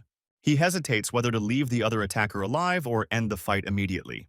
She, in turn, creates a blade and declares that she will demonstrate the power of the fourth Demon King. She lunges forward, attempting to backstab while moving around. Hans instinctively kicks her away, hoping he hasn't caused any fatal damage. A frightening sound is heard behind the guy. The Duchess's head is lying on the floor, remaining conscious. This happened because of the wording Hans used in the resurrection ritual. The teacher tries to put the body back together while the Duchess demands an explanation. Her head drops again as soon as she tries to get up or move. From now on, as long as Hans is alive, the woman will remain alive at any cost. The Duchess's opinions become heard, and her status becomes visible to the guy and her entourage. She states that this is impossible because the blessing of marriage hides the status. The teacher records all events, carefully recording the details of the ritual and its effects. In the process, she calls the Duchess Hans's pawn, causing her to burst into anger. Later in his room, the teenager enjoys his first cup of tea in this world. At the same time, there is a tense atmosphere nearby due to the hostility between Diaroka and the Duchess. Hans will have to take care of someone else until her murder is solved. As soon as he was distracted, two women had already entered into a fight with each other, giving him a headache. Meanwhile, Hunter arrived at his destination, enjoying a snack and reflecting on his status. Previously, by taking other people's kills, he received the curse of greed, which now causes him resentment. When he comes to gather mercenaries, the customer, the owner of the land area, the lord of the territory, is already waiting for them. Next to him stands a girl explaining how the previous owner was sold into slavery. The lord now fears for his fate. Fearing a repetition of such a tragedy, Hunter immediately takes notice of the girl, considering her an ideal candidate for his harem. He steps forward and volunteers himself to carry out the next mission. At night, sitting by the fire, the boy thinks, calmly supporting the fire with his hands. The trip is going well, everyone feels relaxed and confident in safety. Suddenly, Hunter notices a pigeon flying into the window of the Lord's carriage near their camp. He decides to check out the situation and eavesdrop on what is happening inside the vehicle. Suddenly, he hears talk about the Demon King's orders, which catches his attention and makes him wary. However, he is noticed, and before he can react, the demon grabs him from behind. Waking up tied up in the middle of the forest, he sees the girl who previously interested him, now with the features of a demon. The second demon, her master, humiliates the guy, calling him helpless, and orders him to be killed. At a critical moment, a deity approaches Hunter with an offer of help. Hunter is drawn to the opportunity and instantly agrees to the offered support. Hans rides through the academy grounds on his dragon, noticing a crowd of loudly shouting people. Knights of the Imperial Order advance through the crowd, despite those around them. Diaroka says that these units are known for massacres without touching treasures. Hans does not want to get involved in any conflicts, so he decides to turn around and change his route. Currently, the headmaster of Hogwarts meets with representatives of the Order within the walls of his office. They demand that they be given control over the ruins located under the educational institution. The woman takes on an image that provokes an escalation of the situation and an aggressive reaction from the knights. One of them already grabs a sword, but the head teacher intervenes in time, smoothing over the conflict with speech. He manages to diplomatically stop the escalation, and the knights leave the room without a fight. They are going to be the first to descend into the underground ruins on their own, without waiting for permission. The head teacher shares rumors about the involvement of the fourth Demon Queen in the recent attacks. There is also mention of the Saints' final battle with the Demon King, which took place 200 years ago. The man expresses hope that a new generation of heroes will be able to protect the continent from threats. Meanwhile, in the forest, Hans and his companions watch the dragon calmly eat. At first he caught it to pass the test, but now that they were cancelled due to conflicts, he doesn't know what to do with it. Diaroka explains that the unrest is caused by the appearance of demons who have not visited human lands for a long time. The Duchess, reflecting on the futility of the struggle, suddenly asks for artifacts from the ruins. Hans replies that he did not find anything valuable there, realizing that she has selfish intentions. One word leads to another, and the women begin to argue among themselves again. The young man turns to the deity in search of understanding, but he too becomes involved in a conflict between the parties. The knights try to enter the ruins, but old structures and monsters hinder their progress. The commander-in-chief calls on the soldiers to be decisive, planning an assault with even greater force. Hans, meanwhile, watches all the events from a distance, not intending to interfere in any more problems. Later in his room, the young man discusses the knightly order with the Duchess without respect for it. The hitherto silent Diaroka hints at the order's ulterior motives, suspecting them of plotting against the woman. When she reacts sharply to this, Hans's roommate from the academic dormitory bursts into the room. She reports that a hero has arrived at the academy, which causes concern in the guy. The demoness confirms the authenticity of the alien, noting that this is not another imposter. The Duchess adds that the guest still has a strange accompaniment in the form of people from a distant country engulfed in chaos. Hans decides to see the situation for himself, deciding not to avoid the meeting. The next day, The boy and the demoness watch the arrivals, hiding near the guest's carriage. For some time nothing happens, which makes Hans even more wary. He is also worried by the silence of the god, who has shown almost no signs of activity for several days. When the carriage leaves, only the passengers remain, among whom is the real hero Hunter. Hans suggests that Hunter probably hasn't changed at all since they last met.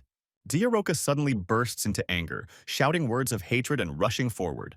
Hans manages to stop her, grabbing her and pinning her to the ground to bring her back to her senses. The god who appears at this moment openly mocks the demoness and her emotions. To get more information, Hans calls the princess of the Lake Kingdom, with whom there is peace. There, Diaroka finally reveals that the count who was in power is in fact a hidden demon. Hans experiences anger, trying to protect both the demoness and his former classmate. The princess shares information with her allies about a demon count without a family who has been given a title. He hires many mercenaries, operates covertly, and his behavior arouses suspicion. The Duchess breaks down, expressing outrage at the church's failure to respond to the obvious threat. Prince Alphys notes that Hunter is the worst hero of this generation, troubling the allies. Hans decides to take a closer look at Hunter and find out if he has really changed that much. God approves of this desire, supporting the young man in his desire to find out the true state of affairs. Meanwhile, a despondent Hunter tries to understand how he managed to survive the events. He is evil, curses the gods, blaming them for his own failures and defeats. Suddenly, a voice addresses him, claiming that the heavens are simply playing with him. The guy looks for the source of the sound but does not notice any presence around. The next moment, he is transported to a magnificent hall where a demon sits on a throne. The husband asks who Hunter's gods are and what he himself thinks or knows about them. Hunter replies that he has never seen them, except for the goddess who called him into this world. He explains that the heroes are being called to fight against the demon king, as he was told. The demon is angry at these words, unable to believe that the temple is trying to push this again. He invites Hunter to finally open his eyes and find out the truth. When the demon king was also a hero who was summoned to fight in a foreign land. He fought alongside his ally Ovelia, who is now known by the false title of Saint. In the past, demons were not considered evil creatures. Their coexistence with people was peaceful. The changes began after the activity of the demonic deity, which was characterized by irritability and impulses. From then on, anger began to be directed at all demons, despite their lack of involvement in these events. Today, the temple is engaged in internal intrigue, seeking to portray demons as the source of evil. Because of this, civilians who have no protection suffer from monster raids. The demoness claims that Hunter could become a useful ally in their fight. The teenager immediately feels proud and becomes more convinced that he is the main character of this story. The Demon King tasks him with finding the Grail, supposedly hidden in the Academy's dungeons. He then awakens Hunter's original power, allowing him to make contracts with people. Meanwhile, at Hogwarts, Hans prepares to sneak into Hunter's room without being noticed. The demoness suggests another way, to fly through the window, which they do, breaking the glass.